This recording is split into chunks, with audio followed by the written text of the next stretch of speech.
Jeff Saturday from earlier today on This Just In. In his first year on the Hall of Fame ballot, David Ortiz voted into the Baseball Hall of Fame by the Baseball Writers Association of America. Barry Bonds, Roger Clemens, Sammy Sosa, Curt Schilling did not get elected in their 10th and final year of eligibility. Hey, it's Greeny, and the big news, Sean Payton stepping away from coaching. Will he go to TV? What does this mean for the Saints? What does it mean for the rest of the league? We're talking about it. It's Greeny, starting 10 a.m. Eastern on ESPN Radio and ESPN+.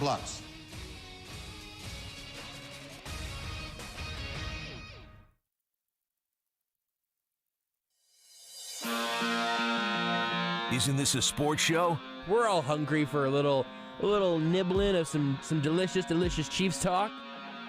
So here we go. Num. Almost entirely. Down the middle. It's Hill in the open. Cuts it upfield. He might be gone. He is. Kansas City takes the lead with a minute to go from 64 incredible yards. This is Almost Entirely Sports with Joshua Brisco. Looking to the end zone for the win. He caught it. Ball game. Chiefs to the championship game. Take the show with you by listening on the Sports Radio 810 mobile app at 810WHB.com or by searching for Almost Entirely Sports wherever you get your podcasts. Yeah, when it's grim, be the Grim Reaper. And go get it. Anywho, I like winning. This is Almost Entirely Sports on Sports Radio 810 WHB. Are you kidding me? What? Are you kidding me? Rudy, pump another one. You got one more yell in there? No. Oh, yeah, another yell? Absolutely. Pop another party popper. Woo! Are you kidding me? I don't care that it's Tuesday. I don't care what day it is. Did you hurt yourself? Oh, you just... No, I was just sniffing, inhaling the gunpowder. Rudy just ripped a party popper and then sniffed it like napalm in the morning. Heck yeah. I don't care that it's Tuesday at 7:05. I don't care. What else on earth would I do with all this energy if not to talk about the football game we all saw on Sunday? I don't know if calling that a football game is... Here's the thing. We watched 3 football games that weekend. You're right. And then we watched that. I don't know what that is, but I like that. We watched... Not a football game, Rudy, you're so right. We watched a tantric, hedonistic football orgy. We watched a collection of football energy, of pure, unbridled offensive quarterbacking genius. We watched that, and I want to go to the play sheet. I'd like to just explain something again one more time. I said this in the post-game show. I don't care. I said this yesterday. I don't care. I said this 5 times tonight. I don't care. Here's where this game went. Tyreek Hill came in with the Chiefs winning 23-21. Tyreek Hill came in to return a punt. It was a fabulous punt return. I compared it to Jamal Charles on the post-game show, and I'm sticking to that. Just the way he moved and split defenders and left guys who started in good positions laying on the ground, grasping at air. It was such a fabulous return, in fact, that Jim Nantz, after that play, said, "What a pivotal moment in this game!" And then here's what happened next. The Kansas City Chiefs scored a field goal. The Buffalo Bills scored a touchdown. The Kansas City Chiefs scored a touchdown. The Buffalo Bills scored a touchdown. The Kansas City Chiefs scored a field goal. The Kansas City Chiefs scored a touchdown in overtime. This game, I'm glad that you corrected me right out of the gate, Rudy Salazar. You're welcome. Because for me to say that this was the most incredible football game I've ever watched is inaccurate. I've seen lots of great football. This was the future of football that I would like to believe I would have the privilege of watching the evolution of late into my 80s or 90s as aliens have overtaken the sport. After we fully refined intelligent life on other planets, maybe it needs time travel, maybe we need magic, I don't know. But when every single player is built like A.J. Brown and DK Metcalf, including the punters, kickers, and long snappers, but they're all 7'9" and run 3-second 40s. When football just becomes aliens versus robots, I thought I would have to wait until that era of football to see a game end the way this one did. The Bills scored a touchdown on 4th and 13 after the 2-minute warning. After the 2-minute warning on 4th and 13, the Chiefs had a chance with one defensive stop there. They had a chance to essentially end the game, we may have thought. But the Bills scored there, with a chance to potentially end the game on an incredible 7-minute some long drive. And then the Chiefs scored in 52 seconds. They erased that deficit in less than a minute. Because 52 seconds, too much time for Mahomes. It's too much time to leave for Patrick Mahomes. We know you can't leave him 52 seconds. Too much. They should have tried to convert a first down on 4th and 13 and stop short of the end zone. Now, Gabriel Davis, a literal archangel apparently. Gabriel had a 4-touchdown day, the biggest day since God last put him in the lineup. Maybe only the third best day on that field. Probably so. There were two other guys who were really, really good. He had a top 2 day all time for people named Gabriel. Heck yeah, he did. And maybe the third best day of football players on that field. Maybe 4th. Maybe 5th. Probably 4th. But they scored there. They had to, of course. That's not a real criticism. They scored on 4th and 13. Receivers wide open in the end zone. Josh Allen's just going to be like, what, I'm not going to throw this guy the ball? But you know what would have at least been nice? Next time, though. You know what would have been nice at least? Maybe don't give up a 2-point conversion, you know? Yeah. You'll have to get those points back. For sure. Harrison Butker left 4 points on the board already at that point. But no, they get a 2-point conversion as well because Josh Allen is just throwing balls out of his roof. And that was one of the very few times that Stephon Diggs caught a pass in this game. Believe it or not. By far his biggest catch of the game. They scored 36 points. 2 of them had anything to do with Stephon Diggs. 34 points in this game may as well have been played without Stephon Diggs on the field. Not literally, because they had to cover him. You know that. You know I'm smarter than that, right? Give me the benefit of the doubt. This segment is for hyperbole today. Listen to the music.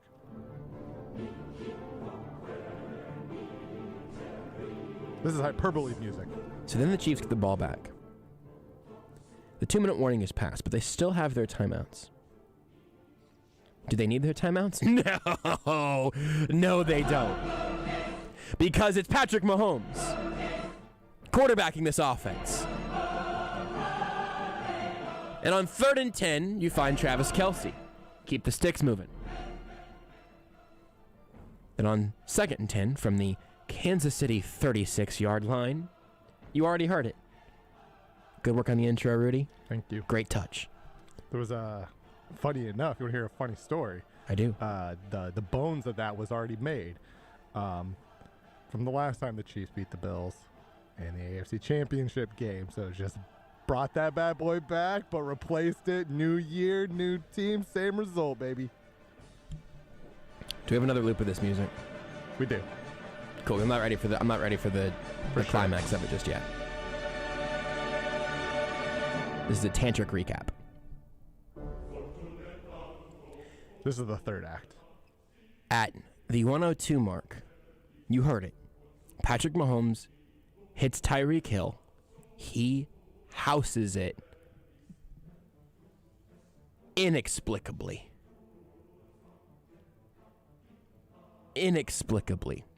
I'm not sure if Rudy was just throwing up the peace sign or telling me there's 2 minutes left in this music bed. Nope. It was the peace sign? I mean, I guess actually both kind of apply. There's about 2.5 minutes left. I can work with that. He throws up the peace sign to a defender in front of him. Who had the angle? With the angle. With the angle. After dusting an entire defense that had a couple of decent angles. 2 all-pro safeties.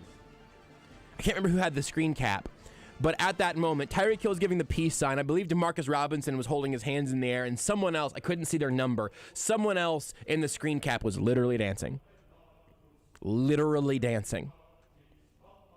Tyreek Hill's at like the 15-yard line with a not-so-great angle. The Chiefs score with 1 minute and 2 seconds left. 62 seconds left. The Bills scored and left too much time, so the Chiefs scored and left too much time. So what do the Bills do? Way too much time. The Bills march down the field. And really, what I mean by the Bills, I mean Josh Allen hits Gabriel Davis. And then Josh Allen hits Gabriel Davis. And then Josh Allen hits Emmanuel Sanders. And then Josh Allen hits Gabriel Davis. And from inside the red zone, Josh Allen hits Gabriel Davis for a 19-yard touchdown. The Bills kick the extra point. They're up by 3.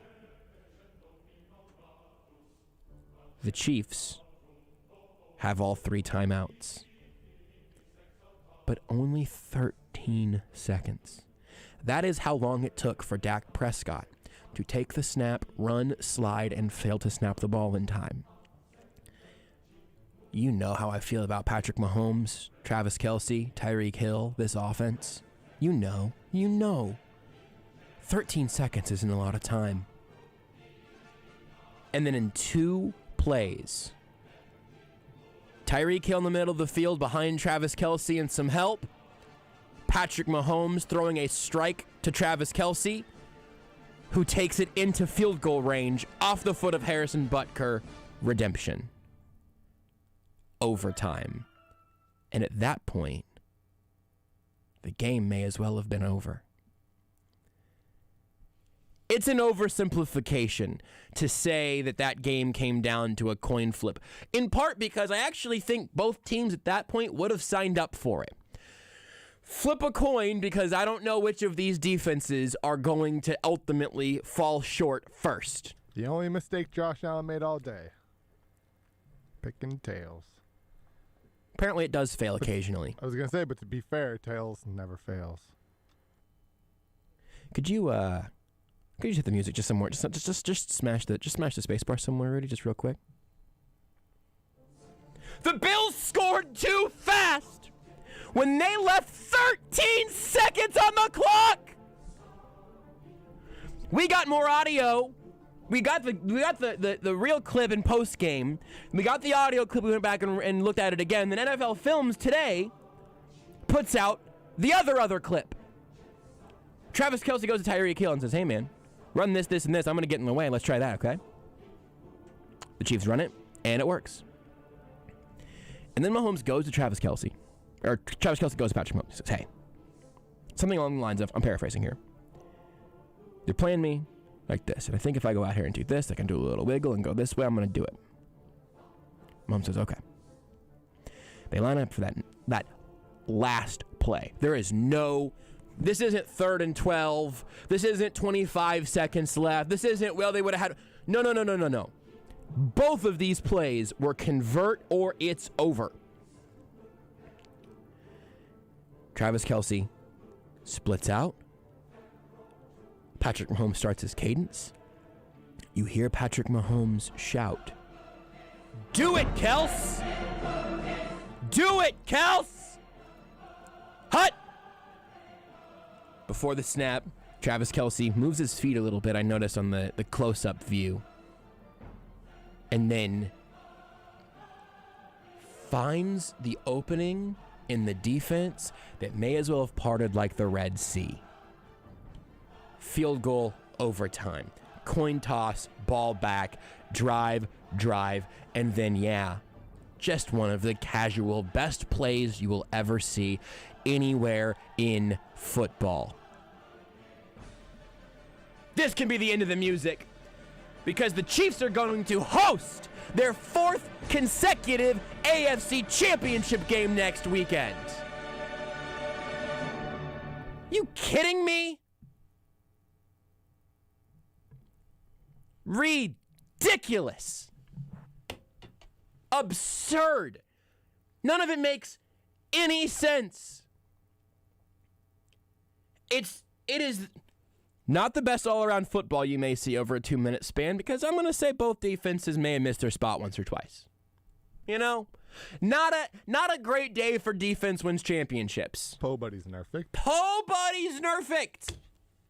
And also, hey, defense had a chance to win some championships. Bills defense just forcing a field goal even might have done it. Chiefs defense getting a stop earlier could have done it. Everybody had their chances. Chiefs defense pretty good on 3rd downs. 4th down. 4th down, not so much. Chiefs defense incredible at slowing down Stephon Diggs. Gabriel Davis, whose name we may not have said on Almost Entirely Sports the entirety of last week. Different story. But you will never, I shouldn't say never, because I believe in both of the offenses that we got to watch on Sunday, and I believe that we will see a meaningful rematch between these two teams in the playoffs again, probably pretty bleeping soon. But I cannot even fathom the last 2 minutes of that game being recreated anywhere else on a football field. Maybe in Madden,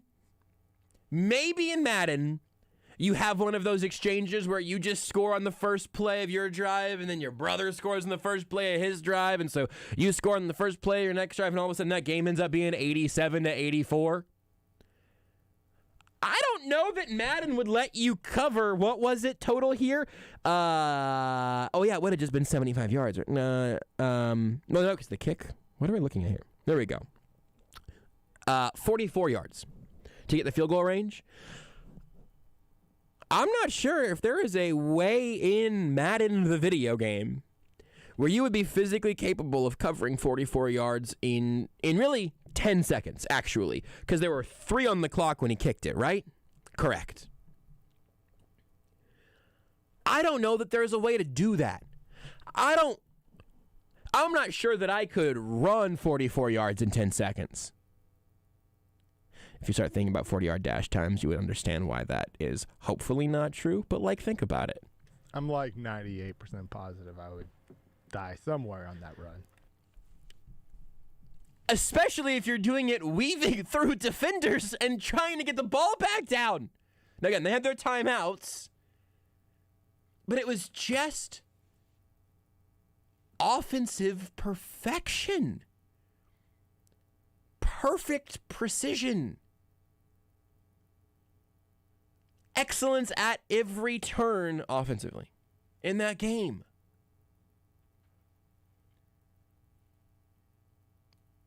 And your team, by whatever narrow margin you want to make it be, but your team had the better quarterback. By whatever margin, the better offensive mind calling those plays, designing them. That goes to include Travis Kelce now, by the way. That's not just me finding a way to credit Eric Bieniemy and Andy Reid and Mike Kafka or whatever. That's also that Travis Kelce's apparently out there drawing in the dirt, metaphorically. And then for Mahomes to not just, to not just do the shrug him off, yeah, sure. But Mahomes knows. But just to kind of be okay, I'm just going to I'm going to put that away, right? And then as he lines up, he sees, oh yeah, he's right. And Kelce's right. And they confirmed it in the cadence. He didn't say kill, or something that sends you to the second play of a 2-part play call. It's something that you don't do. You don't want to do it too obtusely in your backyard Thanksgiving football game, because if you say, Uncle Jeffrey, run a slant, your niece at least is going to know what's coming. Yeah, she's about to get trucked by Uncle Jeffrey. Uncle Jeffrey's about to stiff arm her. Uncle Jeffrey's coming across the middle with some intentions. Absolutely. You're the pass catcher there. You got to be able to defend yourself. Niece needs to learn how to lay a hit, you know? And take one.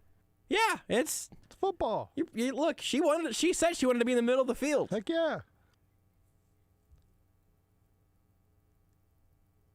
There are so many elements of this game that we could literally spend the whole show on tonight. And just because I know myself and how much space I want to have to talk about my favorite bits of it, we'll probably take a break here momentarily. Because there's a lot of things I do want Chiefs fans to be thinking right now, to be appreciating and realizing in real time. I'll mention some of those here. But there's also something I don't want Chiefs fans to start doing. And I have a reason for it. Here's the quick, please do this. Please appreciate. I'm also going to paraphrase. I saw a screen cap on Twitter of a comment from one of the Broncos, SB Nation site or something. It probably was. And their lament in the comment sections for a team whose season ended losing to the Chiefs way out of the playoff chase and into the regular season. Their lament was, the worst thing about this is that is going to show up in every best comebacks, best playoff game, best games ever compilation. That game is going to be on NFL Network for the rest of bleeping natural time. And they were lamenting all of that and the fact that it was going to do that. That was simply going to be true. They called it, I think, maybe the greatest playoff game of all time. But it was one where the Chiefs won. And so every Broncos and Raiders and Chargers fan, and frankly, every Bills certainly, and Patriots perhaps, every fan who had anything invested in the Chiefs not becoming the main character of the AFC and really of the entire NFL, but specifically the AFC, they're going to have to watch that game haunt them like approximately half of the NFL Films packages that you ever saw made about the Chiefs, where the Chiefs were even a side character over the course of the previous, the entirety of everything bookended by Lynn Dawson up to Patrick Mahomes. The Chiefs were there to be the foil to someone else's greatness. And against the Bills, they weren't just great. They were great against the second best quarterbacking performance I think we saw all year. There are some stats from this game that are absolutely ludicrous that I'll also just sprinkle around throughout the rest of the show, I'm sure. But it's unbelievable. Aspen on Twitch says, thank goodness we have this, so maybe they'll stop playing the Chiefs at Rams Monday Night Football game. It's that. Yeah. It's that, but it's also literally every one of those playoff heartbreaks. Mm-hmm. Marcus Mariota and his forward progress, and Andrew Luck. Marcus Mariota throwing a touchdown pass to himself. Andrew Luck picking up a football like a loaf of bread. Yep. Everything from the 90s. The Steelers don't score a touchdown and still win game. The no punt game. Simply Peyton Manning. Just simply Peyton Manning. Simply Tom Brady. The things, assuming you're older than literally 13, and if you're literally 13, please listen to me, this frail old man. Listen to me tell you stories about the old days. Back when I was adjusting the rabbit ears on my television so I could watch Priest Holmes run for the NFL single-season rushing touchdown record and almost certainly a losing season. So I could watch Tony Gonzalez be awesome for a team that literally smelled like hot dog farts. Not even any particular one. That could have been a couple of them. Well, Jamal Charles toiled away on a team that had no business, that should have been relegated due to no fault of his own. Those games, whatever form they take, in your mind, in your past, watching for, rooting for this football team, whatever that game is for you, I think it's different for a ton of us, and the magic of the Kansas City Chiefs is that they gave you plenty to choose from. We all have some of those, and right now, the Chiefs are on a tear of doing that to other people. There are teens in San Francisco who will grow up cursing Patrick Mahomes' name. Buffalo. There are some tables standing on all four legs today that were staring death in the eyes with 13 seconds left in that game. Those tables are going to grow up and live long lives and tell stories about that game to their little table children. Do you remember when a backup quarterback completed a pass on 4th down to break Cleveland? I do.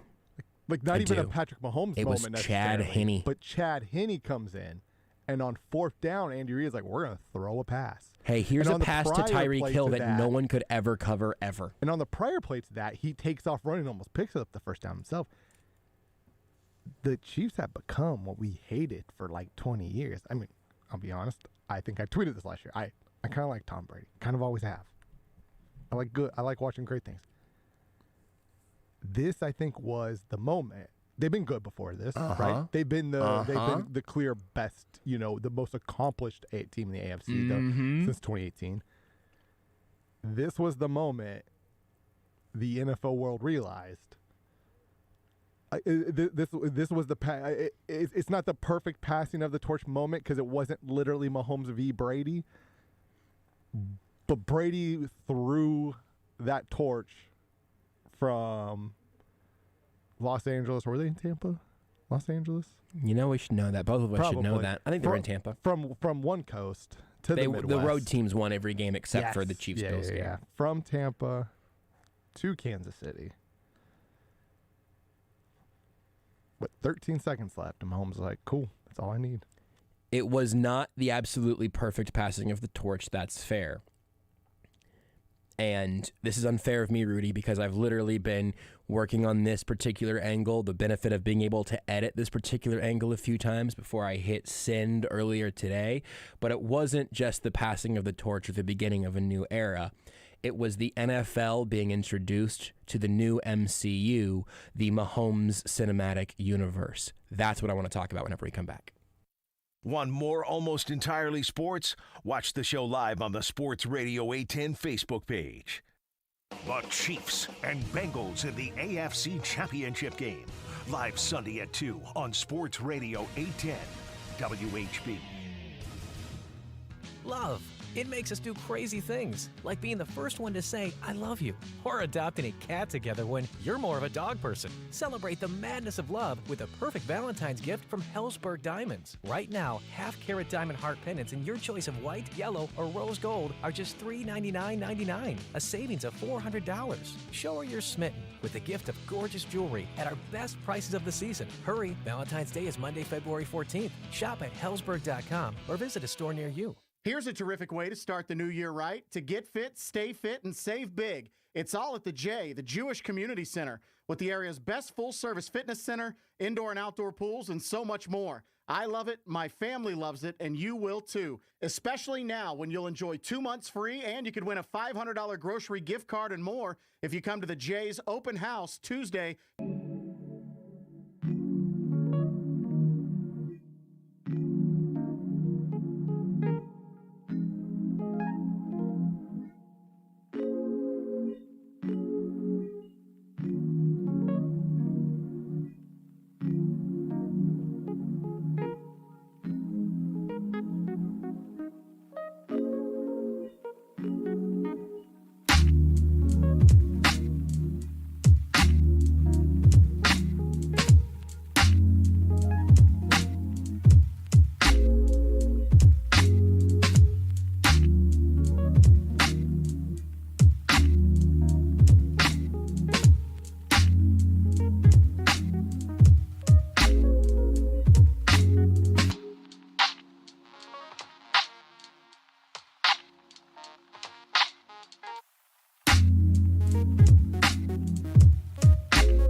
Sports Radio 810 WHB.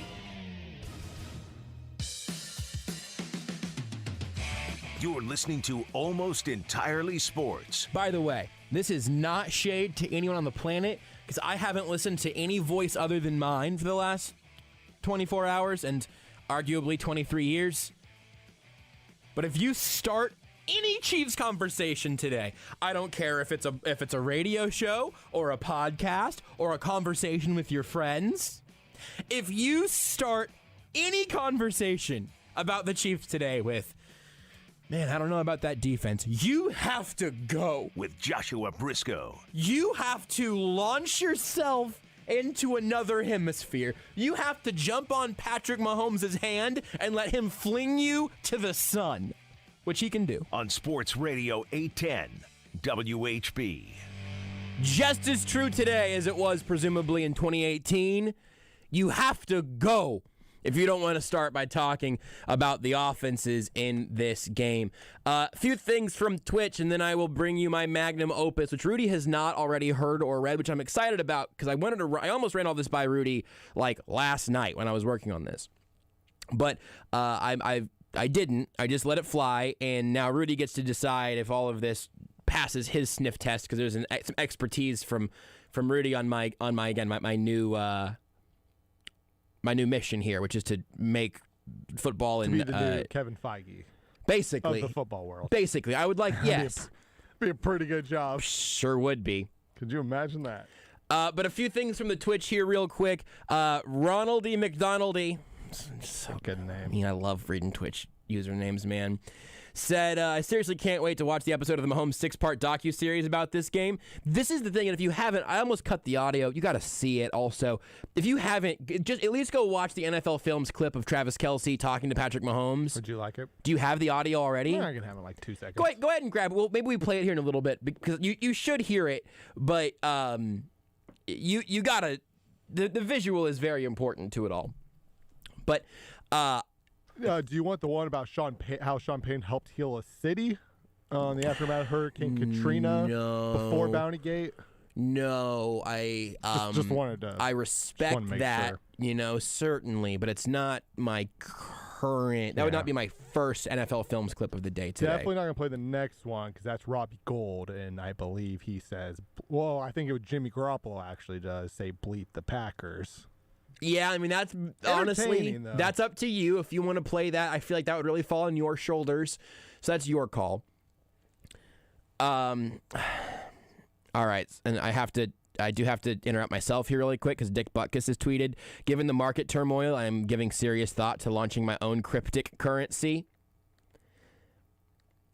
And then tweeted, part 2 here, maybe the world needs Buttcoin. Can be used to purchase deep dish pizza and Chicago beef. Because I was going to ask, which way does he go? Because he's got 2 good choices. Yeah, he sure does. Dick Butkus, Twitter god, apparently. He got verified and blew up. But also from Honduran Baller on Twitch said, what the bleep? Radio on Twitch? Smart move. You have a new listener. Thank you, Honduran Baller. Appreciate that. Also 100 bits from Honduran Baller. So thank you. Shouts. Thank you for continuing to help keep us on the Twitch. Appreciate that. And then also from Honduran Baller, look, first time, long time gets a comment read. It's just how it works around here. Throwing it out there, even though the draft picks that have been on the disappointing side, like McColl and CEH stepped up in that game, they each had their own big moment, start of a new chapter right here. And here's the thing, that is absolutely true. Absolutely true. I will talk about McColl Hardman more at some point this week, if not tonight, because it took a while for some reason, but I feel like I had a little bit of a realization on McColl Hardman. I tweeted it out. He is more fun, purely on the fun factor. He is more fun to watch when you stop focusing on what he isn't. That, for me, has been sort of a turning point. I think to a degree the Chiefs have figured that out to a degree as well, right? I agree. They have, instead of trying to make him something that he isn't, they are utilizing his skills, and we've seen that I think over the last 3-ish weeks, maybe a full month. He's been pretty good.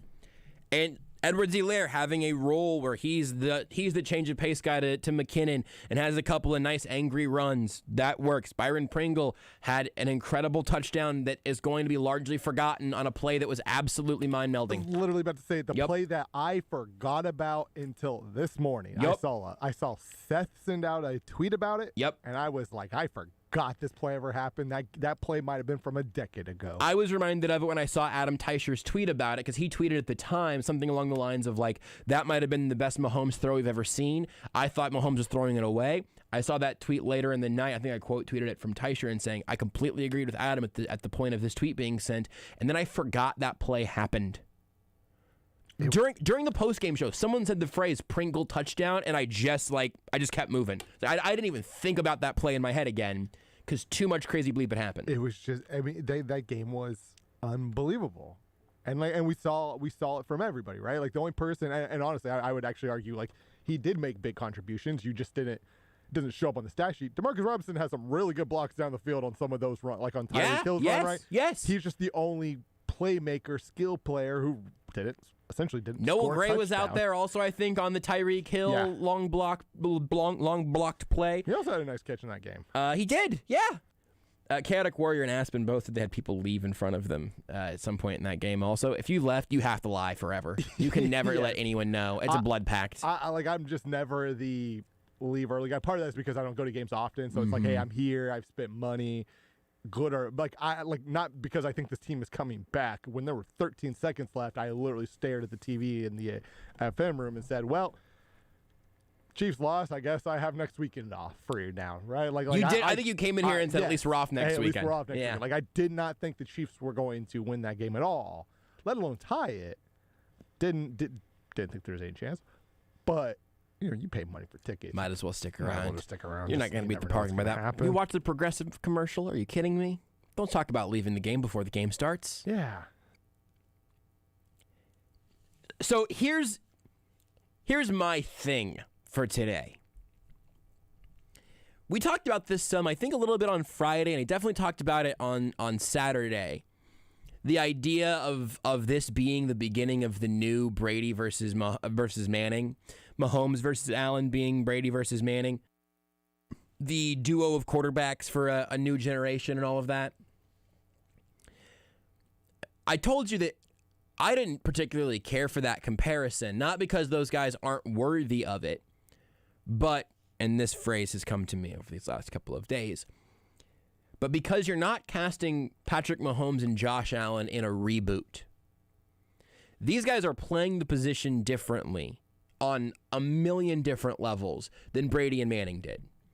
Real fast, just chiming off that, I was listening to the ESPN Daily podcast today, and Alex Smith comes on every Monday, and he made a great point where he talked about like basically watching two quarterbacks, like basically, play in a league that 5 years ago, that 10 years ago was not ready for them. That if Josh Allen came up 10 years ago, he might be a starting defensive end. Not 50.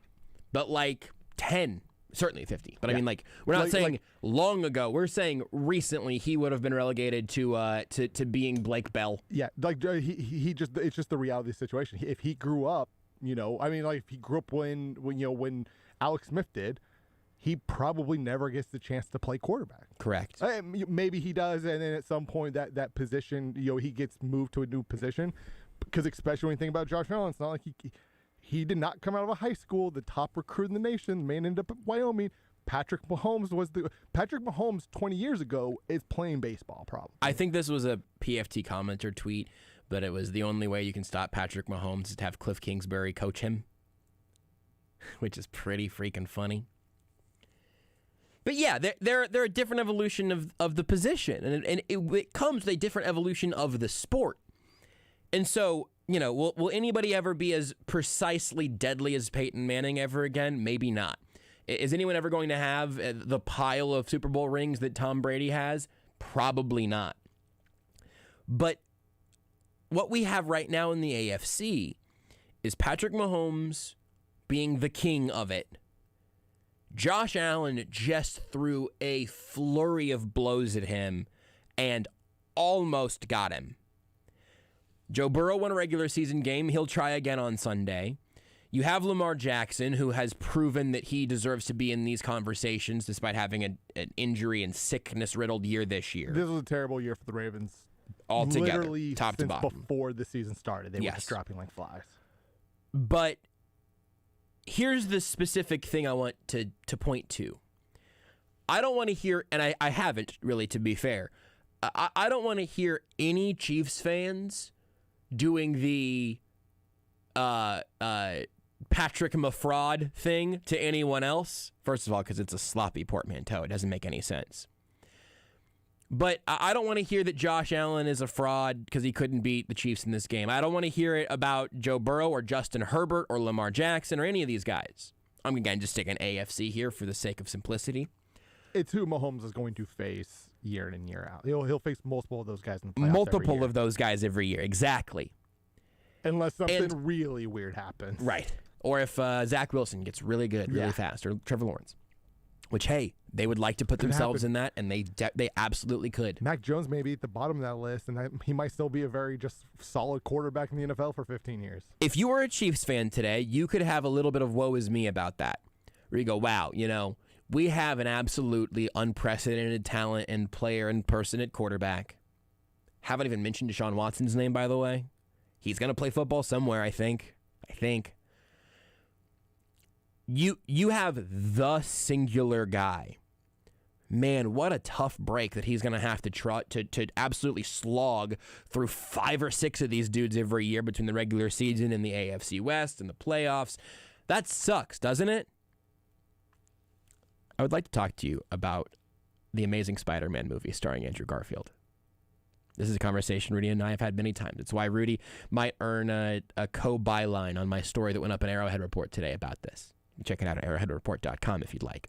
It's fun. It's stupid, but I enjoyed it. I think I know you're going with this. If I'm right. I think you're right. And if I am right, I think it's perfect, and I'm so excited. As I said in the tweet about the story, and I'm going to say here again about this radio segment, fair warning, this story, this conversation now does contain spoilers for both Spider-Man No Way Home and for Chiefs versus Bills Too Much Time, which is the subtitle I've given Chiefs Bills. I really liked the Andrew Garfield, The Amazing Spider-Man movies. I thought Andrew Garfield was very good. Thought Emma Stone was very good. And there is a choice made late in The Amazing Spider-Man 2 that most superhero movies do not take. Shook me. It is a shaking, genuinely surprising moment in a genre that doesn't surprise you very often. Still not over it. It's honestly kind of same. I really like those movies. But they gave you a couple of pretty forgettable, weak villains. I even forgot that there was a little Harry Osborn flavor in the second one until I went to Wikipedia to make sure I got all of my details right before I wrote this story. It's not a good Harry Osborn. Good actor. Yeah. Good casting, I would have thought. Totally forgettable. It's just the way they just did it. It was just you just didn't feel it. They had a 9-foot-tall lizard and Jamie Foxx filled with electricity and could not find themselves a compelling villain out of the bunch.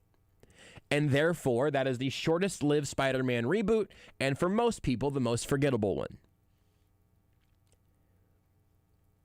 The Tobey Maguire movies had these tragic, memorable villains, even if, especially in the third one, there were maybe too many cooks in the kitchen. Maybe your Eddie Brock Venom wasn't exactly what you were looking for. Maybe Spider-Man 3 with the symbiote got a little goofy. World's kind of goofy sometimes. But you remember Willem Dafoe's Green Goblin. I remember the Sandman as a tragic character working pretty successfully. Doc Ock is a relatively iconic portrayal of an iconic character. And then the new Tom Holland Spider-Man movies, existing in a much larger universe, of course, but I think have done a pretty good job of bringing you the whole package. But the reason that the Andrew Garfield ones fizzled out is because villains weren't very compelling. Great superhero stories need great villains. It's true for any of them. It's for the greater Marvel Cinematic Universe or for Batman movies or for the comics, of course. You need the villains. When you vanquish them, it feels like you've accomplished something. There's a reason that Spider-Man movies aren't just him, webbing petty criminals the entire time, because eventually that would get boring. We're jumping to a different universe, but we saw Christian Bale do 3 Batman movies. Right. All 3 good movies, I would say. Yep. But one of them was iconic. And was iconic because Heath Ledger's Joker was iconic. And all 3 of those movies, by the way, are defined not by the hero, but by the villain. Yep. Scarecrow's movie, Joker's movie, Bane's movie is more or less how I think about Begins, Dark Knight Rises, and Dark Knight and Dark Knight Rises. That's how I would slice those 3 up. I am, however, glad, Rudy, that you pointed out we could do it with Batman, couldn't we? Well, Marvel's more fun. No, we actually can't, though, because the analogy's not done yet. Oh. Spider-Man No Way Home, spoiler alert. Everybody, you cool? It's a relatively, it's kind of the thing in this movie.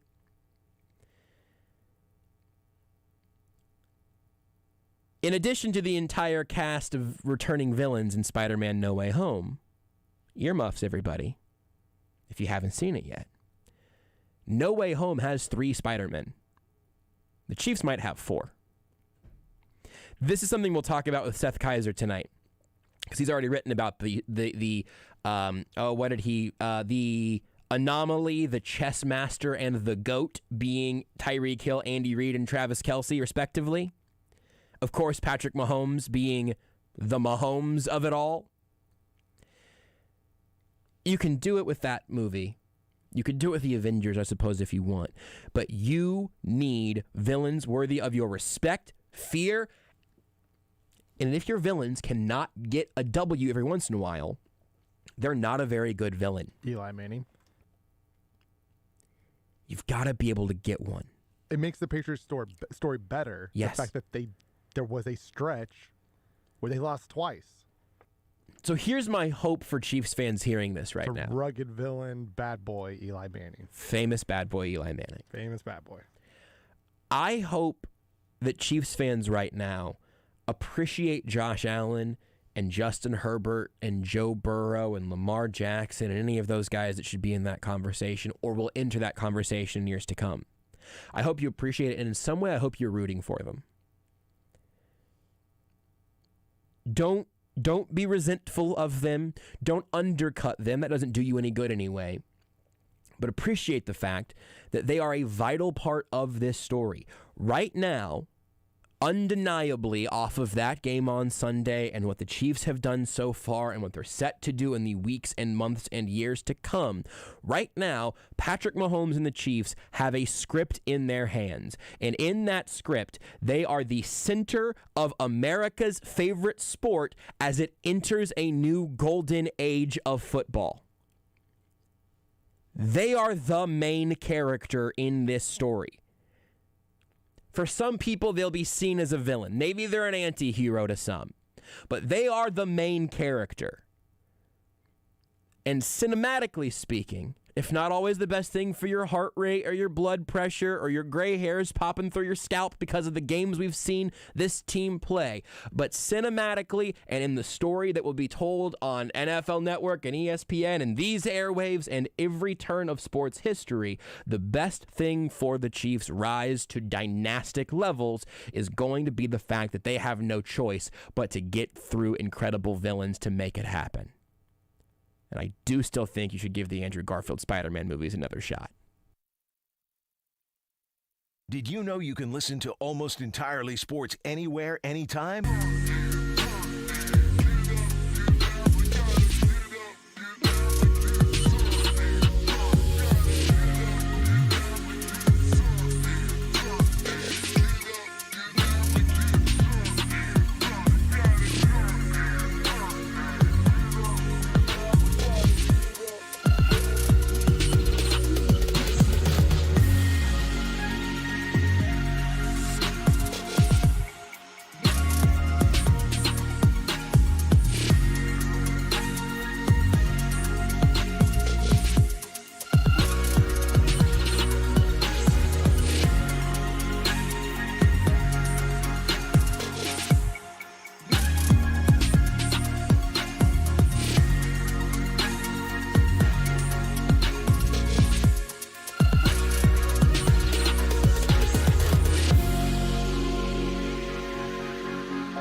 7150. Minutes from everywhere. mbfkc.com. Expires 1/31/21 with approved credit, 36 months. MBFS on select CPO models. This is Almost Entirely Sports with Joshua Brisco. But that's not where this show makes its money. You guys know that. We make our money talking about the Chiefs. And dunking on people on Twitter. On Sports Radio 810 WHB. Missed this earlier, but shout out to Human Torch on Twitch. Subscribing to the 810 Twitch for 12 months. 1 year since I gave my money to you. It's mostly been worth it, they said. Also, Kirill Urban just subscribed with their Prime. Thanks, guys. Appreciate that.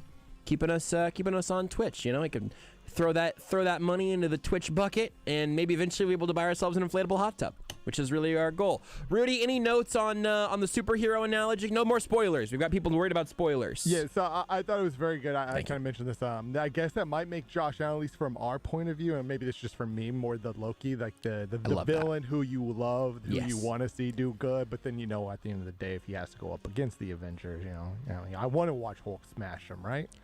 To that point, I did see somebody else say that Josh Allen went from an unrecruited high school quarterback to Thor in shoulder pads in 5 years, which is I don't know if Thor would be a better quarterback. That's how good these guys have gotten. We'll talk about Harold Kuntz of Fox 4 next. You're listening to Almost Entirely Sports with Joshua Brisco on Sports Radio 810 WHB. The Chiefs and Bengals in the AFC Championship game. Live Sunday at 2 on Sports Radio 810 WHB. Hey, Kansas City. Steven St. John here for Window Nation. It's freezing outside. Are you feeling the cold air coming into your home? Heater running constantly? If so, you need new windows. Window Nation wants to help keep you warm inside with their zero down, zero payment.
Good evening, I'm Steve Lennox. There are now 9 NFL teams looking to fill their head coaching openings. Saints are the latest to join that list. Sean Payton held a news conference today to discuss the reasoning behind his decision right now and his future. I don't know what's next. And look, I read the reports and I understand. I've not spoken to anyone from a media outlet relative to doing television or radio. Maybe that opportunity arises, but every time I read something that says like he's in line for this job, I'll call my agent, Don, and I'll say, Don, did you hear something? Because I have not heard anything. And Peyton does have 3 years remaining on his deal with the Saints, so New Orleans would maintain his rights if he does decide to coach in the NFL again. Bears have announced that they have hired Chiefs Executive Director of Player Personnel Ryan Poles as their new general manager. 36-year-old Poles spent the previous 13 seasons with the Chiefs organization. Buccaneers tight end Rob Gronkowski set to join and visit with Freddie and Fitzsimmons at the bottom of the hour. NBA right now, third quarter in Brooklyn. Lakers 75-70 lead on the Nets. James Harden 32 for Brooklyn. LeBron James has 24 for the Lakers. Anthony Davis back in the lineup tonight, making his return after missing the previous 17 games with a knee injury. Davis had 8 points in the first half. Final minute of the second half on ESPN. Illinois right now clinging to a 2-point lead against number 10 Michigan State. Keyshawn, J. Will, and Max. Always some type of drama going on around Aaron Rodgers. When I hear LaFleur talk that way, please get up off your knees, stop begging. This and more, Wednesday, starting at 6 Eastern on ESPN Radio and on ESPN2. The first-place Kansas City Comets and the Major Arena Soccer League's leading scorer, Leo Gibson, are back in action this Saturday night at 6 p.m. against the Dallas Sidekicks at Cable Dahmer Arena. At 8-1, the Comets are off to one of the best starts in team history and currently sitting comfortably atop the MASL Central Division. Kansas City Comets soccer is fast, furious, high-scoring action for the entire family. Get your tickets today by calling 888-9-COMETS or by visiting Ticketmaster.com. The Comets and Hot Winter Nights return this Saturday at 6 p.m. against the Dallas Sidekicks. The Chiefs will host their 4th straight AFC Championship game. As the Chiefs get set to take on Joe Burrow and the Cincinnati Bengals in the AFC Championship game. Keep it on Sports Radio 810 for all the latest. The Chiefs and the Bengals play for a trip to the Super Bowl. Your exclusive home for the AFC and NFC Championship games and Super Bowl 56. Sports Radio 810 WHB. This is Almost Entirely Sports with Joshua Brisco. I dream about salary cap stuff at this point. It's really sad. On Sports Radio 810 WHB. So very much to talk about here. I feel like the first hour of this show is basically all played with the music that the intro had today. I feel like I still hear that. I feel like I've been hearing dun dun dun dun and just ringing in my ears basically since at least the 2-minute warning of Chiefs Bills, and I might continue hearing it until Chiefs Bengals maybe kicks off. I'm not sure. We'll see what the what the mental state of our friend Harold Kuntz of Fox 4 is. You can follow him on Twitter at Harold R. Kuntz 3 and see him of course on Fox 4 here in Kansas City. Harold, I just walk me through what you were doing watching this game. How you were taking all of that in the especially last 2 minutes of that absolute madness. Well, I can tell you about the last 13 seconds. I was celebrating the fact that I might have a couple off days coming up. Because I was like, okay, well, we're done here, 13 seconds. And then, oh, wait, Patrick Mahomes plays football, and little did we know that Andy Reid and Eric Bieniemy weren't the offensive coordinators all along. It was Travis Kelce. Travis Kelce's been doing this entire thing all along. He just now had the video and audio evidence to prove it. How fun was that? Oh, Rudy, you said you had that audio up earlier. I meant to play this earlier. This is only it's like a 10-second cut. If it's longer, we'll play it later. I don't want to bump Harold for more than 13 seconds. The 46, like the full NFL film. We'll hold that, but we talked about it some earlier. Remind me when I inevitably forget, Rudy, that we should circle back on that later. If anyone hasn't heard it, you got to see it though. Also, how insane is that? I mean, we had 2 years ago, do we have time to run WASP, where Patrick Mahomes got some offensive coordinator assist credit, but to get it from Travis Kelce in that moment, and then for Mahomes to confirm the call on Kelce's route in the cadence. If it's happened before, it's never made it to NFL films, to my knowledge.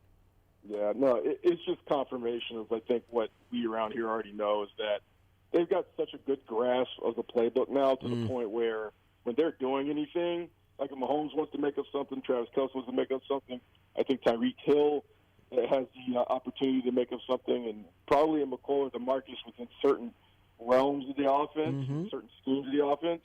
Yeah, they've just got such a mastery of the offense because it's continuity. Yeah. This is what happens. We have an offensive coordinator who's been there forever, and Andy Reid who's been there forever, and they've all been together. They've all been together under the same system. So it shouldn't be really a surprise. It's just when you see the video and then, the audio matching up with it, and CBS does a fantastic job of having the natural sound out there where you can hear it during the game, and then NFL Films comes back with more clarity on that sound. You just know to yourself, yeah, I mean, how do they lose? Right. It makes you wonder, like, during the regular season, you guys going to decide, hey, I'm just going to make up a route, get a quick 6 on the board real quick or something. But, yeah, it's just the postseason, they're a completely different team. I don't know how to explain it. I also was mad at Twitter from whoever it was that posted Mahomes had more touchdown passes than the Detroit Lions. I thought that was cruel and unusual punishment. Yes, so mean. Yeah, because the stats like Detroit didn't understand. They didn't need that. Since like 1950, the stat was, because you can go back, all the way back for the Lions. Like since 1950, Patrick Mahomes now has more postseason touchdown passes than the Detroit Lions do. Oh, you're right. Detroit didn't deserve that. They were just sitting there, just enjoying their day. Yeah, I know. My man up there in Detroit is just trying to enjoy a nice quality dinner with kneecaps with his family, and then he just took a kneecap right to the shit. The nice dinner of kneecaps is pretty funny. I like that. The other, there's so many elements of this that I just think are bonkers and a ton of fun, and we're not even looking ahead to the Bengals yet but here's, you mentioned what does it take for the Chiefs to lose in the playoffs, and the literal answer of that question is insane, because the literal answer is last year it took all the way until the Super Bowl with an entirely injury-ravaged offensive line. And that's what it took. And a couple drop touchdown passes. And then Don't forget the off-the-field stuff either, yeah. Yeah, no kidding. And then in the AFC Championship game against the Patriots, it took some poor defense, a lining up offsides by D Ford, and losing a coin flip at the beginning of overtime. That's what it's taken for them to lose in the playoffs, and the worst they have done is end up in the AFC Championship game. Every year Patrick Mahomes has been a starter, they've ended up in the AFC Championship game. That's nonsense. Yeah.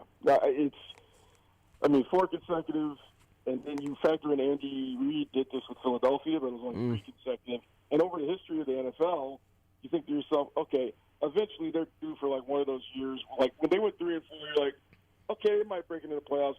This is not the Super Bowl team. This is not a team where we're going to be saying to ourselves, okay, like you get that year where you're going to go 10-6, 10-7, 11-6, and then sure enough they still go 12-5, and you're like, okay, well, I think you're going to go 12-5. Somebody's going to get them. No, nobody's going to get them because the rest of the AFC was so mediocre to the point where it all evened the playing field. Yeah. Hence why the divisional championship was what's perceived to be the AFC Championship. Now, that's no disrespect to Cincinnati, but no one's talking about that game, as you said. Not a soul. Yep. You're going to be sitting there tomorrow asking Grim Reaper, hey, what's it like to have shirts that's named after Grim Reaper? How does it feel to have more touchdown passes than the entire NFL franchise, 70 years of service to the Detroit community? How does it feel to be a Hall of Famer at the age of 26 already? And we're like, oh, by the way, Joe Burrow guy's pretty good, right? Right. He's like, did you guys lose to him? Like a few weeks ago. Yeah. And I don't, we'll get to the Bengals at some point this week, but the other thing is that we mentioned this back in the first hour, but like the touchdown pass to Byron Pringle was unbelievable. It was one of the best throws we've seen from Patrick Mahomes. I thought he was throwing it away. He was not. Pringle caught it, and you had an instant highlight there. The issue is that happened right after the 2-minute warning in the first half, and by the time this game was over, I had completely erased that highlight from my memory. Is there a particular thing from that game where that you keep going back to and either going, oh yeah, that happened, or like, oh my God, I can't look past what those last 2 minutes were? I can't look past what the 13 seconds were. Yeah? I can't. Yes, the Byron Pringle pass was exceptional. At that point, you quickly realize, honestly, what was really exceptional? How about that dive with the first touchdown? Yes. Yes. I mean, we're forgetting the fact that he ran for 49 yards on the first drive. Yep. I mean, the first half was like, oh, that's nice. A legit good game after one half. You're like, yeah, we're in for a grandstand finish. And, who's going to get the ball last? Oh, wait, the Chiefs got the ball last for 13 seconds. Now, I don't like the caveat of the whole, look at the Cowboys. I'm like, there were 3 timeouts. Mm-hmm. And there were 3 timeouts, and one team's coached competently, and the other one's not. Right. Let's not use the Cowboys. That's actually unfair to Dallas. Because they had no timeouts, and they were in a situation where they were 40 yards away from the end zone. Right. And the Chiefs knew they only needed a field goal. That's completely different scenarios, especially with the timeouts. But still, the fact that I can't get over the 13 seconds. I really cannot. I'm just sitting there like, whoa, we're going to overtime here? Wait up, what? Butker made the field goal? Oh, earlier it's like he's having a freak-out moment. It's like, 49 on the line, don't worry. I know to take this seriously. We got it. We got you. 13 seconds. Yeah. And, how does Cincinnati feel coming in? They're like, we need to score with 1 second, and I don't know, if we kick it off, squib it, Tyreek Hill might put it to the 40, and Patrick Mahomes has an arm. We can throw it 75 yards. We'll give it a Hail Mary. Trust me. They're coming into this game. They're going for every 4th down. Yes. They have to score their 5th touchdown of the game as time expires. That's the win. That's the win condition. That's ridiculous. Yeah. What do you make of the? We've talked about this on the show, and Rudy was sort of saying that game, and even just those 13 seconds, and then the exclamation point in overtime, and all of that felt somehow more so than anything else. And I agree with this from Rudy. I just took a analogous stance to get there, but that felt like the moment of, the Chiefs and Patrick Mahomes are the team in the NFL, and you could have made that argument far sooner than that, right? Fun and explosiveness and fear struck into everybody else. But I'm not even sure I could tell you exactly why. I felt like that game with everyone watching, and partially I think it's because of my real hook today is that you need great superheroes need great villains. And the Chiefs we might have watched the best and second best quarterbacking performances of this season, and one of them had to lose. And Mahomes and the Chiefs winning that particular game, to me, did feel like the formal coronation of, the Chiefs are going to be kind of the main character here in the NFL for the foreseeable future. Did that feel that way to you? Did you think that moment hit nationally sooner, or what do you make of that idea? I think we're already in the Mahomes era because we wanted to usher in an era of fun. Mm-hmm. And, you look at the legends that are still around, like the Tom Brady's. Aaron Rodgers, imagine he's a future Hall of Famer. Ben Roethlisberger, future Hall of Famer. These guys are not what the NFL wants now. Mm-hmm. So it definitely is a Mahomes. Then you had a Allen, you had a Burrow, you had a Herbert. He's looking for his first playoff moment. Period. And what it really signified to me more is that this also confirms that the Chiefs are going to be the hunted. Yeah, and possibly the hated. Yep. Here they're going to be liked, obviously, but now they're officially the team that, we don't like you nationally. Yep. And there's going to be Mahomes fans, and there's going to be Mahomes haters, and we see this in the NBA a lot with LeBron James. Yep. Or they got to have stands. So that's what I think that just signified. That's why there's going to be a lot of people just cheering for Cincinnati, even though they probably don't know how to spell Cincinnati. unless you're a world expert. But even then, that's more than 5 letters. But that's what I think it really signified the most. It's like, we used to like watching the Mahomes. Like, if you're outside of the kingdom, we used to love watching Mahomes, used to appreciate it, but now it's like, that was unfair. Now we don't like you. Yeah. And I think that signature moment, because that was a signature playoff moment, even Super Bowl. Because let's never forget, the last 2 Super Bowls, the Super Bowl suspended, he did not play well in both Super Bowls. Mm. Even the one they won, he did not play well. Mm-hmm. The conversation was about to be like, ooh, this wasn't too good of an outing from him. Yeah. And then, the next one, partially not his fault, was the offensive line. So he's still waiting for that signature Super Bowl moment. But he's at the divisional round. Let's go back to the Houston game 2 years ago. That was a memorable moment coming back from 24 at a quarter. Mm-hmm. This was certainly a memorable moment. The divisional round, he's having a lot, memorable moments. So, yeah, it's just even the Cleveland game. I mean, it wasn't his memorable moment, but it's definitely anything's possible for a memorable moment. So, yeah, it's something about the divisional round. And the AFC Championship just seems to be ho-hum. And I have no reason to believe it will not be ho-hum, despite the fact that memory if they just lose to the Bills in a somewhat normal-ish fashion, even late in that game. The lasting memories would have been Gabriel Davis and Jamar Chase. Like, that would have been the way that we remembered this year. So, I mean, if we do take a ever so hesitant glimpse into the future here, why would you be, or why shouldn't you be worried about the Bengals if you're the Chiefs right now?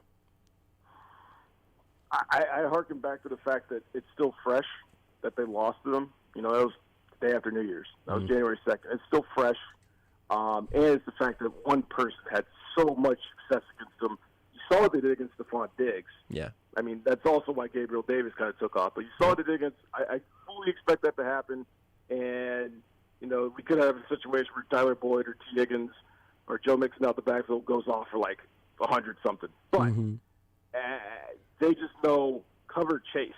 Yeah. Cover him with all the, intents and purposes. And the defensive line has to understand that we got 4 sacks in the game against the Bengals. I believe Chris Jones had 2, Frank Clark had 1.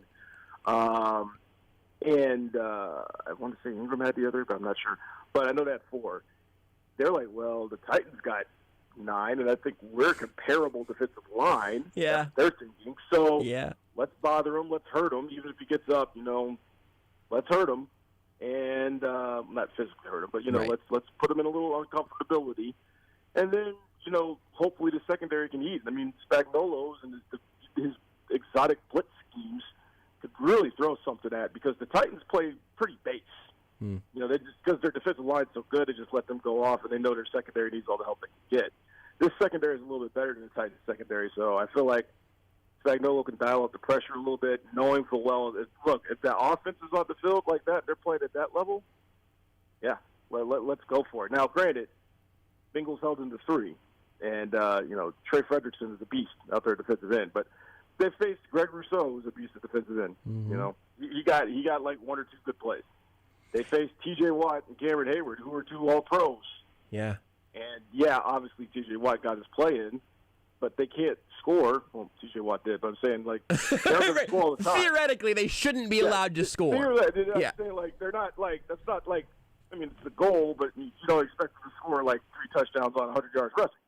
So they know what they need to do, and they have the personnel to make adjustments. Now it's just simply a matter of, like, okay, let's just go do it. Plus, I think, Joe Burrow is in for a rude awakening, because he's finally, and this is no offense to Nashville, and I would never offend Nashville because it's my hometown. Of course. But Arrowhead Stadium, like certain things, like certain people just do better than others. Like downtown Nashville is better than downtown Kansas City because it's internationally known. It's just not a disputed fact. Right. Arrowhead Stadium is a lot better atmosphere than Nissan Stadium. That's just a fact. Like, they're more into it. The fans are more into it. It means more, and they're loud.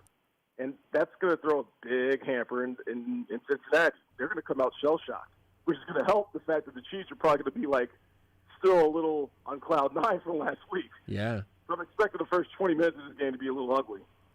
So they're just going to feel-out process, if you will. And then it should play out the way it should, which is the Chiefs have better overall talent, and that's why they're going to go on to the Super Bowl. One thing you mentioned with all those pass rushers that really made me think, and honestly just made me smile, because something we'll talk about with our friend Seth Keysor a little bit later on, because he wrote about Mahomes and his film review and everything, and I've cheated on the test because I've read that already.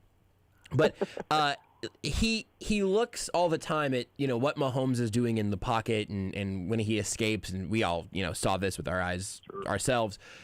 What he was able to do against the Bills in particular might be the most impressive game that Patrick Mahomes has ever played from a foot perspective. Not just the footwork and not just the scrambling, but the combination where he was in a pocket that felt like it was pretty frequently under duress, and he was moving flush out of the pocket pretty frequently.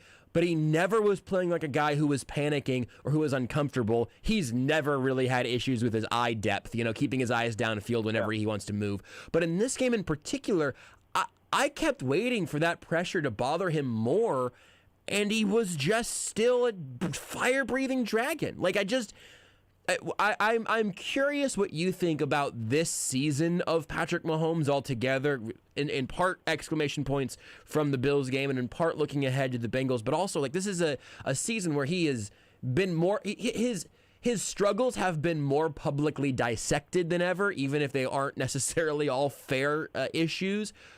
And then it turns into that on Sunday. I mean, you've been paying attention obviously and on the Zooms and at the pressers and in all of that, in the grand scope of this Mahomes season, what do you think that story is right now, if the season were to end right now? You mentioned listening to the Zooms all the time. Mm-hmm. And you can get Zoom out just like you can get burnout a lot of things. And but trust me, I come home to a wife and I was like, yeah, did you see that game? She's like, actually, I was watching Supermarket Sweep. She gets it. Wait, was this for Chiefs Bills? Was she one of the 10%? Yeah, she was one of the 10. Wow. Yeah. I'm almost jealous, honestly. That's a hell of a way to live your life. It's a good show. Yeah, Supermarket Sweep is great. Wow. She likes Leslie Jones. But anyway, transitioning. No, the whole Zooms was Eric Bieniemy and Patrick Mahomes always talked about footwork, fundamentals, footwork. They kept saying footwork. And you're like, well, okay, what exactly are you doing? Yeah. But, when you're moving around in the pocket, you keep your eyes forward. I see that. But when you're moving around in the pocket, it's not like a hectic move around the pocket, like you fear for your life move around. It's more like hey, let me, keep my eyes forward and run toward a receiver to make a play, or just recognize that if I got a lot of grass ahead of me and they're not accounting for me with a robber, just keep going and run for get whatever yards you can get. That's where I think just getting back to the basics. It seems like it's a simple thing to do, but just getting back to the basics, the whole patience. All year, it's like you could see early on the gunslinger mentality. And he's like, no, take Tyreek Hill to the flat. Now they have to, do some work to scheme him to get open in the flat. And they had to do some work to get Travis Kelce to get off the line. They were jamming him hard at the line of scrimmage earlier in the season. And now Travis has found a way to get out of that. So that's really what it comes down to. Just basic fundamentals, working their footwork. I think you said it best, and I'm sure Seth's probably going to say it a lot more eloquently than I ever could. But it's really just the footwork is more, how do I advance myself as a passer footwork? The last case scenario is run. Yeah. But it's how do I advance myself as a passer? I think the best example of footwork is that another play we won't talk about much, that insane throw through Rousseau that looked like a curveball to Tyreek Hill. Yes. I think that was a perfect example of just how, he's measured and how he runs. He could have easily tried to outrun Rousseau and got 4 or 5 yards, calls it a day. No. Mm-hmm. He knows he's still planting his feet. Bobby Strope, his trainer, has always talked about how that he's got that upper body and his lower back and how the muscles twitch and he's getting the ball to where he needs to get, the rotation, a lot of baseball terms. But that helps. You see it come through, and then it's just when you ratchet it up a notch with that win or loss mentality, win or go home mentality, he settles in and he makes the plays he needs to make. Kind of funny. It's kind of crazy to watch. It really is. Yeah, it's just so this is another element of it that I've been fascinated by, because some of the talk about, is Josh Allen and Patrick Mahomes going to be the new Peyton Manning and Tom Brady? Is this the new rivalry? No. Tell me why you say no. I'm not even going to tell you where I'm starting from. You tell me why you say no. No, because they both play differently. We're not going to have to disagree very much. This is easy. Say what? You and I aren't going to have to disagree very much. This is going to be an easy one. Go ahead. They play completely differently. Yeah. One's a truck. Yeah. And the other one's a sports car. It's now, granted, a truck can get to the finish line too. Absolutely. But yeah, sure. Ferrari's going to get you there just a little bit quicker. Yeah. So, it just, But, if you play a rugged football game, then, the truck's going to get you there. They've yet to play a rugged football game. They've been 2 blowouts and then a shootout. Yeah. It hasn't been ugly yet. And you thought, okay, maybe this is the number 1 defense. This might be ugly. They might yuck it up. Nope.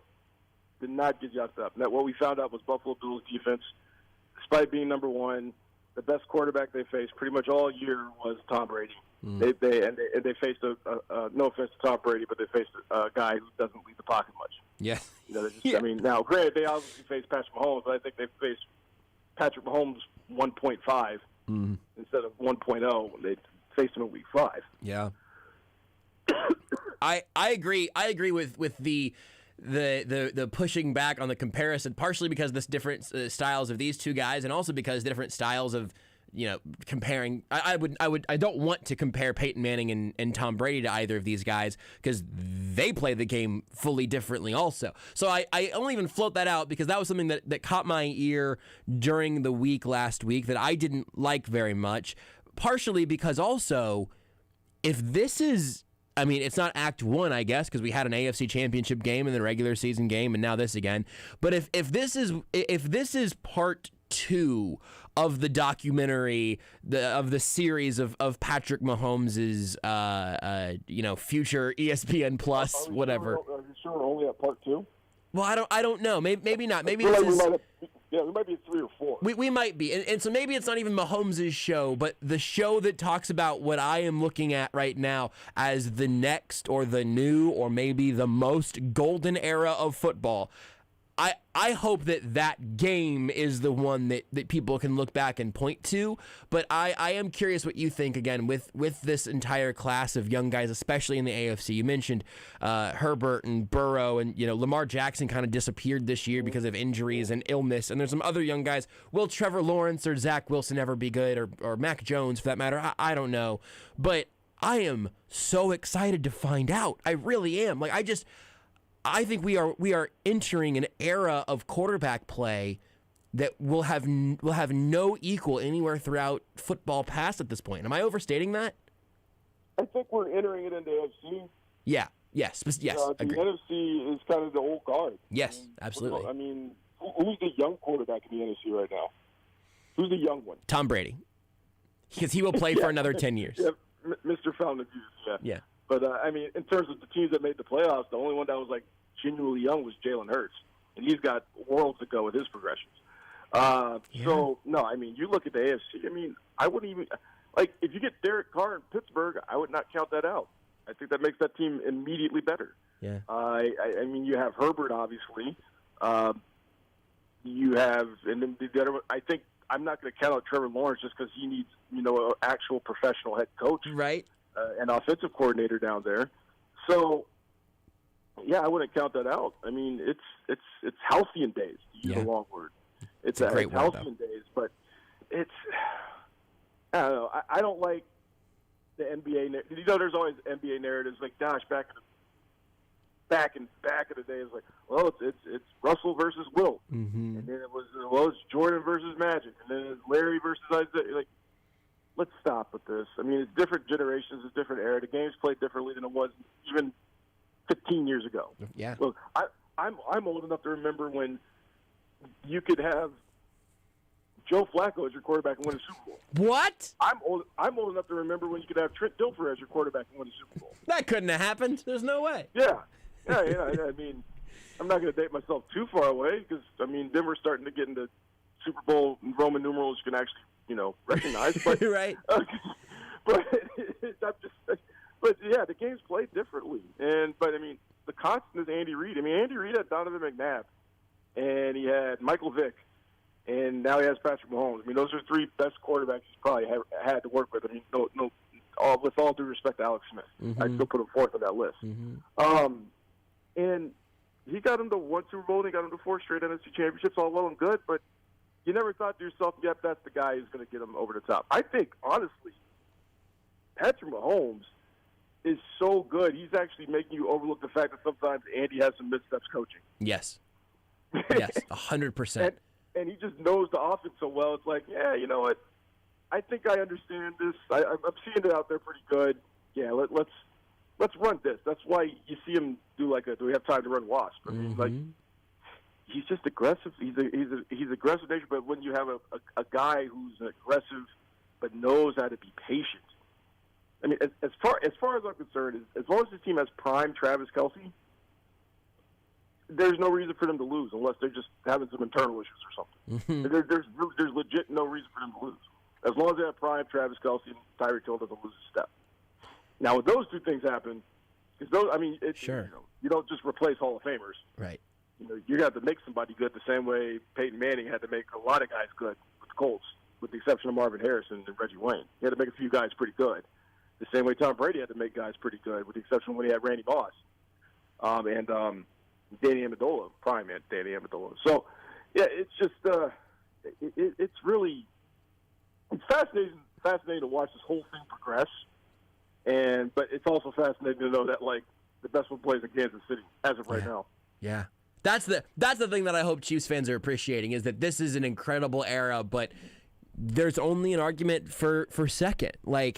That's it. I mean, if Chargers fans wanted to argue for Justin Herbert over Josh Allen or whatever, I'd hear your argument. Bills fans certainly have an incredible case to make that he's number 2 on that list. But I mean, someone will say this on First Take at some point this offseason because we can't help ourselves. This is a collective media landscape. But nobody serious is going to say, I'd rather have blank than Patrick Mahomes. There's no one there.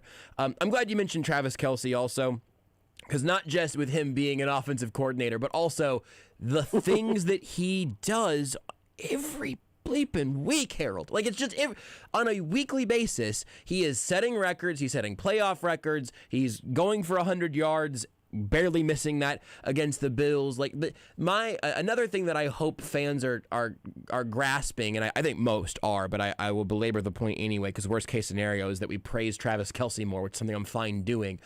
I hope people don't get so blinded by how stupidly good Patrick Mahomes is that they forget that I think they're also watching the greatest tight end of all time. He's a top 3. Tony Gonzalez, Rob Gronkowski. I think that's it. The Mount Rushmore is sure. The Mount Rushmore I think is done, and you could argue about the order if you want. And Travis Kelce is not done. Yeah, I mean, to have that advantage every game with that type of tight end play, not just offensive coordinator part, as we've all mentioned, but the fact that he's just a mismatch everywhere. He knows how to box out defenders. Everywhere. Every time he catches the ball, he sneaks up on you and gets about 8-10 yards after the catch. Yep. I mean, it's something where you're like, whoa, this is we're watching some history here, and it gets more and more impressive. Every time, each playoff game, it gets more and more impressive. It's amazing to me that there's some teams that are early in the year that just found a way to, as I was saying earlier, jam them at the line of scrimmage. Mm-hmm. But he's found a way to get out of that. I mean, I think many have said it, but the fact that they struggled so much early in the year gave them 10 weeks to adjust to, what they need to do better. Now, granted, remember that stretch where they were 3-4 and they were about to go 4-4, but they were about to go into Cowboys, Packers, and Raiders, and they could have been 4-7. And I still think they were well on track to go 5-6 if it wasn't for some injuries there. Yeah. I mean, I always say Melvin Ingram's tackle with the Nick Bolton fumble recovery against Denver. They lose that game. Buffalo won the next day. That game's at Buffalo. So, I mean, good grief. It's the little things that happen during the season that you don't recognize. But I think the fact that they had such a long season to figure things out allowed them to be better. I mean, Travis Kelce got so much better over the course of the season. It's ridiculous. I mean, you thought to yourself, all right, this might be a slow year. He looks tired. I would always say, he looks tired. He just looks like we've achieved the slope, and now I don't know. And I was wrong. I'll straight up say it. I was dead wrong. He was not tired. He was just saving up for the postseason. I mean, it reminds me of the NBA team that's like a 4 seed. And they're like, oh, that's right. They still have Kevin Durant, James Harden, and Kyrie Irving when he could play outside of New York. Oh, yeah. Oh, yeah. They'll be fine. Yeah, they'll figure it out. I bet they'll probably. They might have a little slump. They'll probably figure it out. They'll probably stitch that thing back together. Yeah, that makes sense.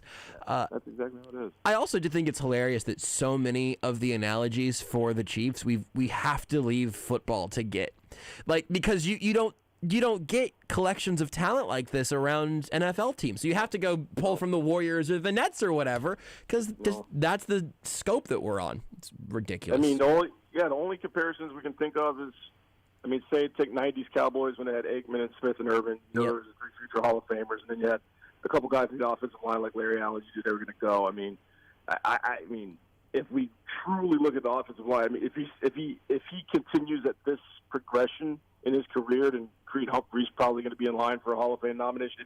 If he stays as good as he was his rookie season, he can make that argument.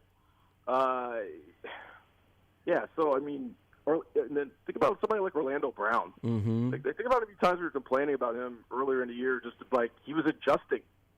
He was like, well, I played at Baltimore. It was a run-first quarterback, or at least it felt like that from a RPO standpoint. And now it's like, oh, I'm playing with somebody completely different now. So now I've got to tailor myself differently. And it's really just progressed nicely to the point where it got perfect right at the right time.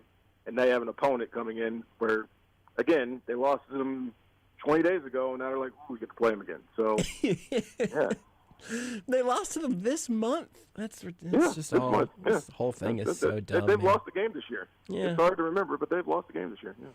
It's just such a good, stupid sport and such a good, dumb team. It's just fun. Harold, I really appreciate you giving us some time tonight. Of course, everybody can see your smiling face on Fox 4 for your sportscasts, for your, I'm sure, game day coverage, and all sorts of things will be wild. Anything in particular you wanna plug this week for people to keep their eye out on Fox 4?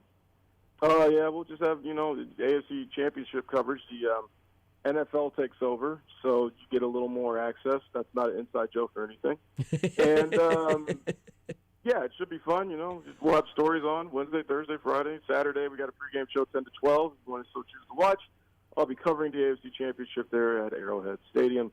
Also, Barry Bonds should be in the Hall of Fame, but that's another discussion for another day. Man, I had your tweets up. I wanted to ask you about it, and I looked at the clock, and I saw it's 8:37. I thought, I got to go. Quickly, though, let me pull up a stat that I saw. Wait, let Harold talk about the Hall of Fame while you find the stat. I've got the stat. Okay, go ahead. You want to hear? So, yes. This is David Ortiz's career on base percentage was 380. Barry Bonds, if you turned all 762 of his home runs into outs, would have had a 384 on base percentage. Well, I'll leave with this. No, give us a hot take on your way out. Absolutely. Yeah, I'll leave you with this. So I texted Bob Kendrick, yes, the famed Bob Kendrick. Yes. And I was like, since Buck O'Neil, he's going to get inducted in July. He'll be there along with a good cast of characters. And I asked him, did Buck ever talk to Barry Bonds? And he's like, yeah, him and Roger Clemens. He would have been ecstatic if they were in the Hall of Fame. And he thought Barry Bonds was a top 5 hitter all time, without question, without steroids. And then he reminded me the same thing I've been reminded many times before about baseball. Hitting a fastball is or hitting a major league pitch is one of the hardest things to do in sport. Yep. Not baseball, sport. Mm-hmm. And he got walked with the bases loaded. Yes. I rest my case. Yes. I'll tell you that there's a John Boyce video if you haven't seen it yet. I watched the first half and then I had to get here, so I have not even seen the second half of this video yet. The video is titled something along the lines of "What if Barry Bonds had to go to the plate every at bat without a bat?" And it is a wonderful path, winding road through everything, a bunch of ridiculous Barry Bonds stats, and then presumably the answer to that question. Although I have not gotten to see it yet. I'll finish that when I get home tonight with my, my diet green tea that I have to wind down after the show. Harold, thank you for that. We'll talk to you again soon because we got regular shows and stuff. So you're gonna have to start turning my texts down now instead of just not getting them. Well, it's always a pleasure joining you, Josh. Not only is he a good guest, he's a good liar. Harold Kuntz of Fox 4. You can follow him on Twitter. Oh, I had the wrong button. There we go. You can follow him on Twitter at Harold R. Kuntz 3. And you can see him on Fox 4 here on your dial in Kansas City. We got to take a break. Whenever we come back, we'll talk about Travis Kelce. We'll talk about the Chiefs. Maybe we talk about Barry Bonds. I don't know. We've got a packed show with plenty of things to talk about, including Seth Keysor in about 20 minutes. That's the rest of the show here, this edition of Almost Entirely Sports. Take the show with you wherever you go. Listen live on the Sports Radio 8.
This is Almost Entirely Sports with Joshua Brisco. We're going to play Andy Reid sound. It's thoughtful and interesting.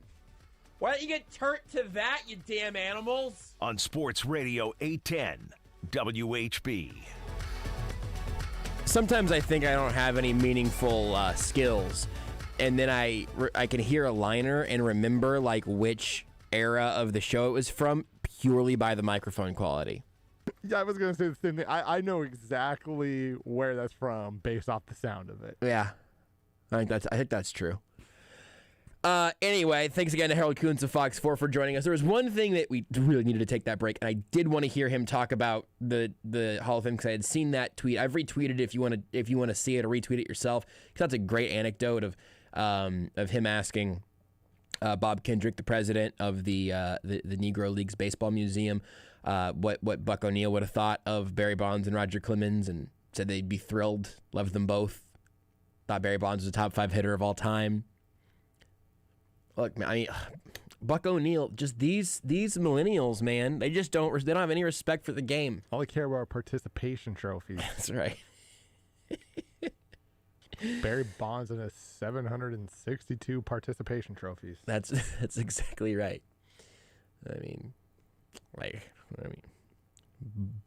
Buck O'Neil, like, okay, sure. Talk to me when Buck O'Neil has a seat in a stadium named after him. Then, okay. You know what? Talk to me when Buck O'Neil is finally, as he should have been long ago, recognized as a Hall of Fame. Oh, yeah, that too, I guess. You know what? Okay, I guess we have to listen to him. What Buck O'Neil would have thought about Barry Bonds and Roger Clemens. Good anecdote there. Good idea. Good text from Harold. Good tweet. Just something to keep in mind. I don't know if we're going to have time to talk about that tonight at all, but Barry Bonds should be in the Hall of Fame. Yep. I'm not like the biggest Roger Clemens fan, but that's just more of like I read a book about him and just like he just seems kind of like a jerk, right? So like I don't like it doesn't bother me a ton. Rudy, there is something so funny about me saying I'm not sure if we're gonna have time. You're like, yeah, Barry Bonds is a Hall of Famer. You know, I did read a book about Roger Clemens. This is quick. I had a Roger Clemens book once. I remember reading it. Dude just kind of seemed like a jerk. Good, should be in the Hall of Fame. It just doesn't bother me. Barry Bonds is like just should be in the Hall of Fame. But I'm so tempted. Here's my small point, and then we can make this. We're gonna have so much time later in the week. Thing. Barry Bonds didn't he didn't break a rule because it wasn't a rule at the time. But if you just want to say he broke a rule that everybody knew he broke, that everybody in baseball was breaking, and everybody was just like, you know what? Let's just turn an eye. 12% of people, at least 12% of voters, voted for David Ortiz, but not for Barry Bonds. Which is so hypocritical. I want to talk to those people. I just want to talk to Rudy. Whenever those people will make themselves known, because the only thing that old timey baseball writers love more than gatekeeping is being pat on the back or even confronted for their gatekeeping. Who was the guy who decided the one person who didn't vote for Derek Jeter on the first ballot? The thing is, I think he's pissed that we don't remember his name though. Probably. Guy who didn't vote for Derek Jeter. Did somebody not vote for Mariano also, for Mariano Rivera? I think so. I don't think there's ever been somebody who's gotten a... Yes, Mariano got 100%. Okay, so he was the only one ever. Okay, gotcha, yeah. I don't remember who it was, but I just remember somebody, some pundit basically saying just David Ortiz doesn't stand a chance because Barry Bonds and those guys. No, David Ortiz is getting in because he's got the Boston Strong moment, right? He's a very likable guy. Super likable, great nickname, good on TV. Yeah, that's why he got in. I mean, besides obviously he had a Hall of Fame career. He deserves to be in. The reason why he got in over others, the reason why A-Rod may struggle to be in, the reason why I think A-Rod has tried so hard to be a likable person on TV is to get in. Right. That's why those guys didn't get in. That's why A-Rod may struggle to get in. That's why David Ortiz did it. I'm not sure if the guy who didn't vote for Jeter ever did come out and say it. Every now and then, some of those people don't. There's when you're the one person who didn't, or I think Ken Griffey might have had 2 people not vote for him, or some low number like that. The funny thing is, I think people who do that usually do it thinking who would be honored by me not voting for a cheater like Barry Bonds? Buck O'Neil. Yeah. And then Harold tweets that tweet out, and they see that, and I'm you know what? Maybe I am on a useless crusade. And I hope that whoever... Yeah. I want I want to talk to the people who voted for David Ortiz, but not my Barry Bonds. understanding is That's all. he can still technically get in, right? I think it's like the Veterans Committee. Yeah. But it's like and eventually someone will put him in the Hall of Fame. He should be. He and Pete Rose someday will be in the Hall of Fame. We'll all be dead. We'll all have died of old age. The but things I saw Barry Bonds do is just like I've just never seen baseball players. Sorry, Rudy. The only thing I saw Barry Bonds do was jab a needle in his rump. And to be fair, he was the only person at that time who ever did that. Correct. Not a single pitcher. Nope. Ever did. None of them. So any Roger Clemens and Barry Bonds don't get in. No pitchers. Well, Roger, they clearly didn't overlap. Decades apart. Yeah. Just the Did Barry Bonds ever hit a home run off Roger Clemens? I would assume so. Statistically, Barry Bonds might have hit a home run off of me. Barry Bonds might have hit a home run off of me at age 12 in 2006. If you ask the question, did Barry Bonds hit a home run off? The answer is probably yes. Statistically speaking, yeah. I'm pretty sure I saw Barry Bonds hit a home run off of Jake Junis. Josh, are you sure? I just think that might have happened. I mean, a lot of people do hit home runs off Jake Junis, so that applies. I don't know. I think he just had a good alliterative name. Yeah. It plays out well because we've seen him give up a lot of home runs. He's also young.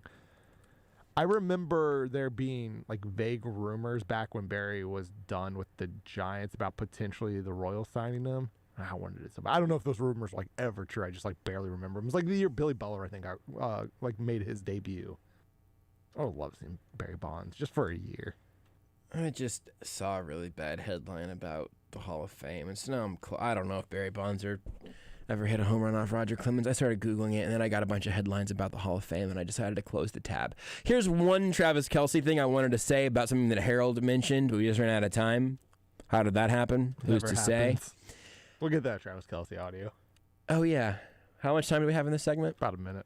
Probably not going to get there this segment. Or, you know what? Just hit the audio. Can we just jam it in there? Just jam it in there. Just jam in the audio. Here, this is the audio of Travis Kelce first calling up Tyreek Hill and then Patrick Mahomes on the two plays that got them covered all that ground in 13 seconds. One play at a time. Let's do it, baby. All right, let's take it.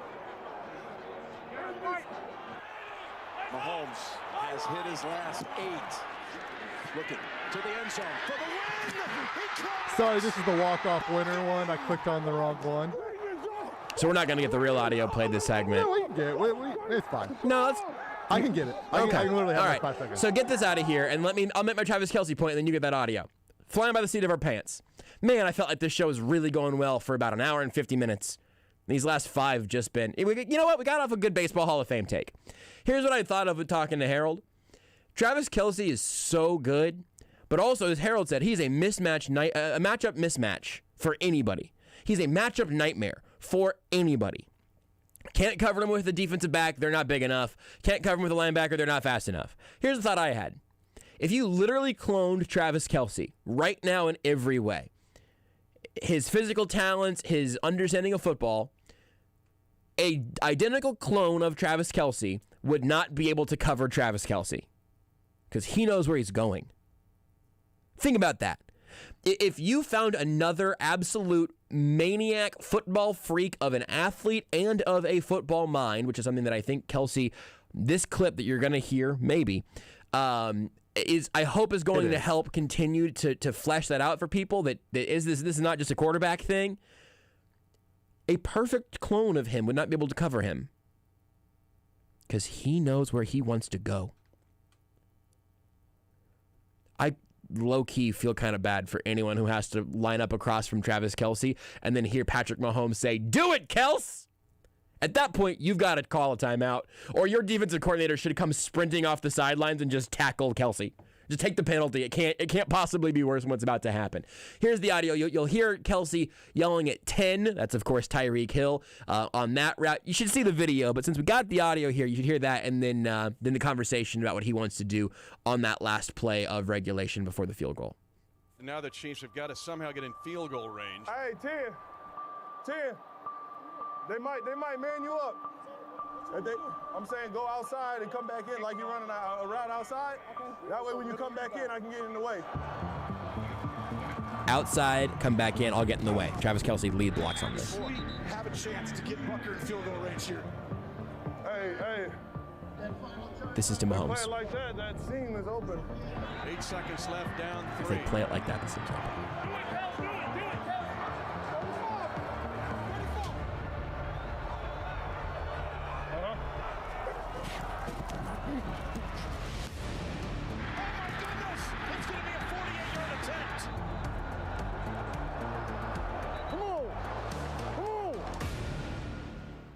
If they play it like that, the seam's going to be open. Wait a second. Do it, Kels. Do it, Kels. And when he says that, you see Kelsey just shuffle his feet He a moves little his bit feet farther a down tiny the bit. inside. Just to give him a little bit more space to kind of fake to the outside and cut it back up in the middle. Like, it's just... Yeah. And if you haven't seen the video, I retweeted it earlier at JB Brisco. It's all over the place. You can just... NFL Twitter accounts have tweeted it out. The Chiefs tweeted it out. The NFL Films tweeted it out. NFL Films Twitter account's good. I got it. Like... It's a lot of videos like that. I just want to watch as many of those little moments as we can get.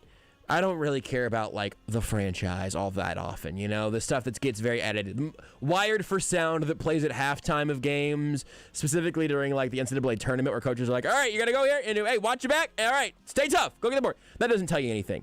Clips like that, though, can tell you so much. We're talking about that and much more with Seth Keysor next. You are listening to Almost Entirely Sports with Joshua Brisco on Sports Radio.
810 WHB.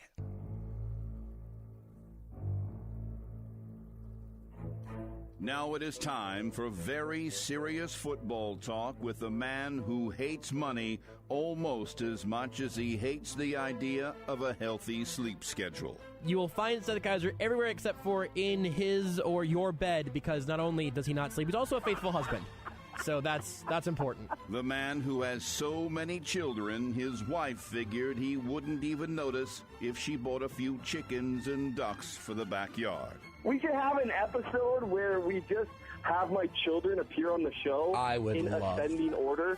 So we'll do like a minute of Lucas, then 2 minutes of Isabel, then 3 minutes of... Man, I have a lot of kids. The man who does all of this while being a lawyer in a state that has snow all 12 months of the year. Until it freezes, I'm okay. Yeah. I actually felt very at home driving through southern Iowa. It was snow everywhere, and people were slowing down to like 40. It was adorable. I was driving slowly, but I literally was hanging my head out the window screaming, and that was disconcerting. It's Seth Keysor of the Chief in the North newsletter, The Athletic, and the Times Hours podcast on Almost Entirely Sports.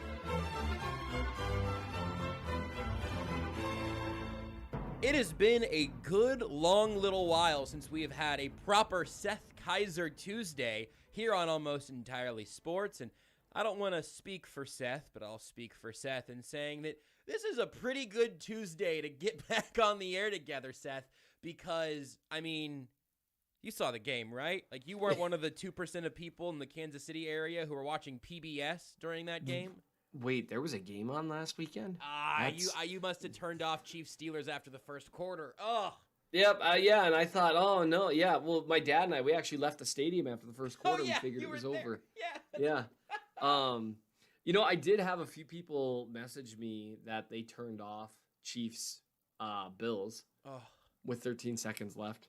Which, I mean, I get it, but they had 3 timeouts left. Like, I knew there was, like, in a normal team, when they go down 13, you know, or to go down 13, when they're down a field goal with 13 seconds left with 3 timeouts, for a normal team, that's like a 0.00001% chance, right? Mm-hmm.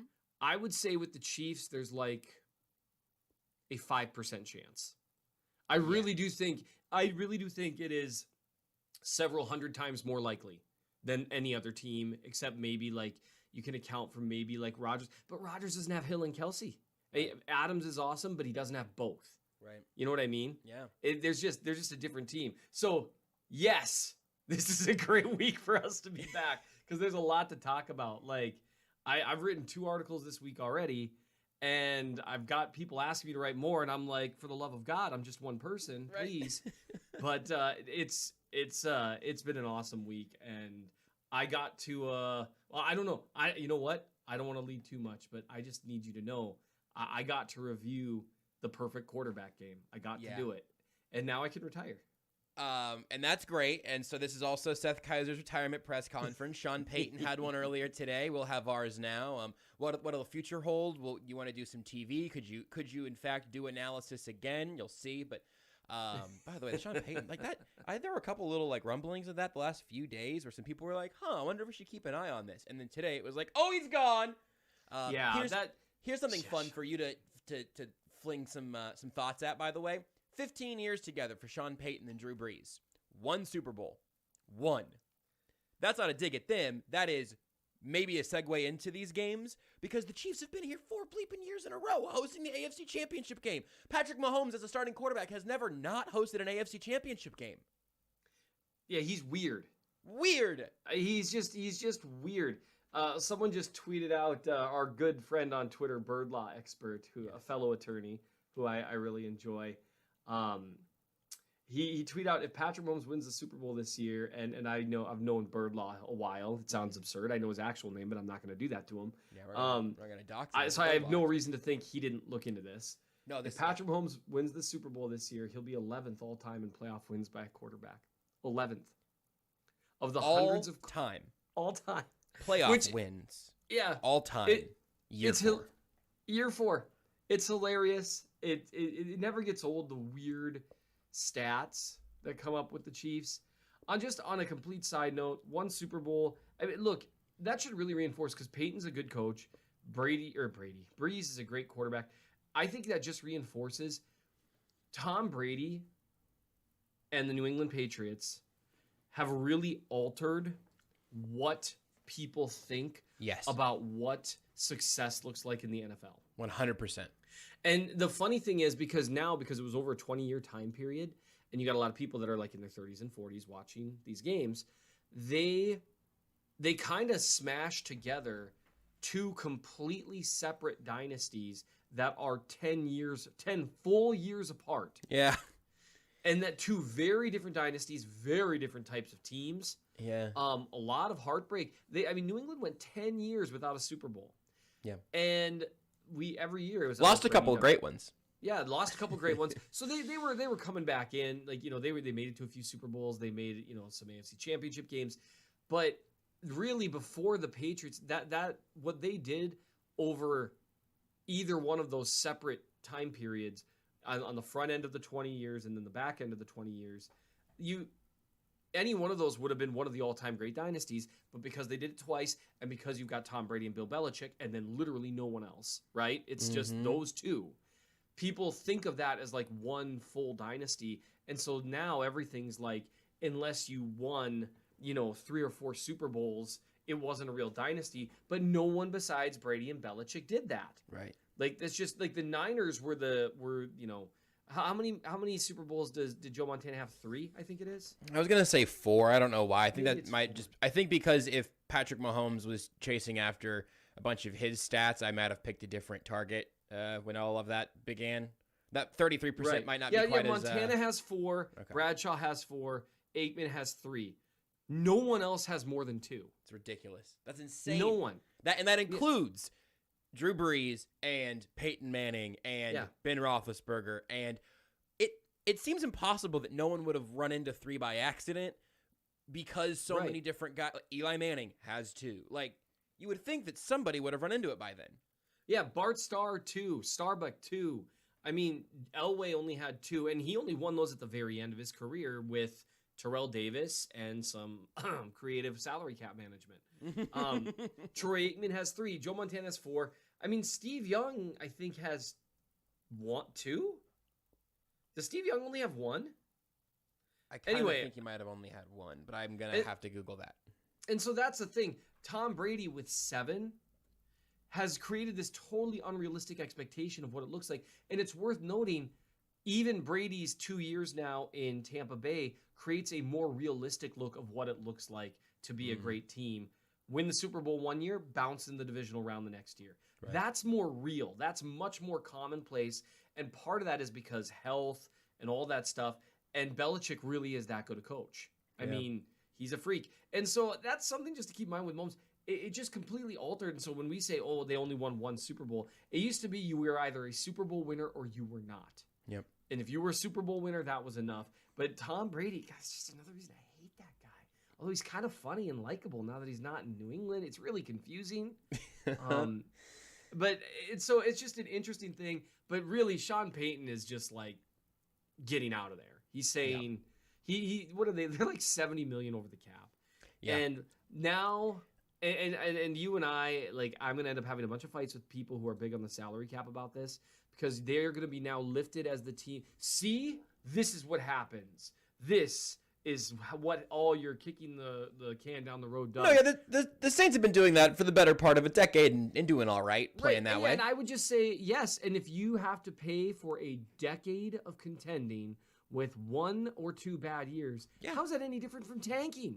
Yeah, or just accidentally being bad, which teams accidentally turn bad for all sorts of reasons. That's an okay gamble. I will tell you this: Steve Young has 3 rings, but 1 as a starter. So, with many years of, he won that in '94. They were back in the playoffs in '95, 6, 7, 8, and they never got farther than winning 1 and losing 1 in the playoffs after that. So, I just like that as a measuring stick of where we're at right now. And yes, please, I would love to just let you wax eloquent for however long you need about the game that Patrick Mahomes played. The only thing I will say that I need to say before you begin talking about that is that people should read along on this one as you get all of Seth's incredible film breakdowns up at the Chief of the North newsletter. That sounded disingenuous, but I meant it. mnchiefsfan.substack.com, or you can go to bit.ly/Seth Really Hates Money, all one word and a very real URL. And you can sign up for $12 a year. You gotta stop saying it like that. A year. You can get it for $1 a month, and if you lock that rate in, it doesn't jump up to $400 in year 2 to give you an even value. Nope, it'll just stay locked in at $12 a year forever, I guess, until Seth follows Sean Payton into the sunset.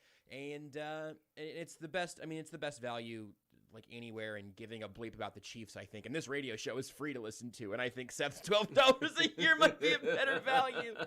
That's probably pretty. But yeah, fair. I mean, I got a chance to write about the Grim Reaper, which I normally don't like nicknames. Yeah. Unless they happen organically. Yep.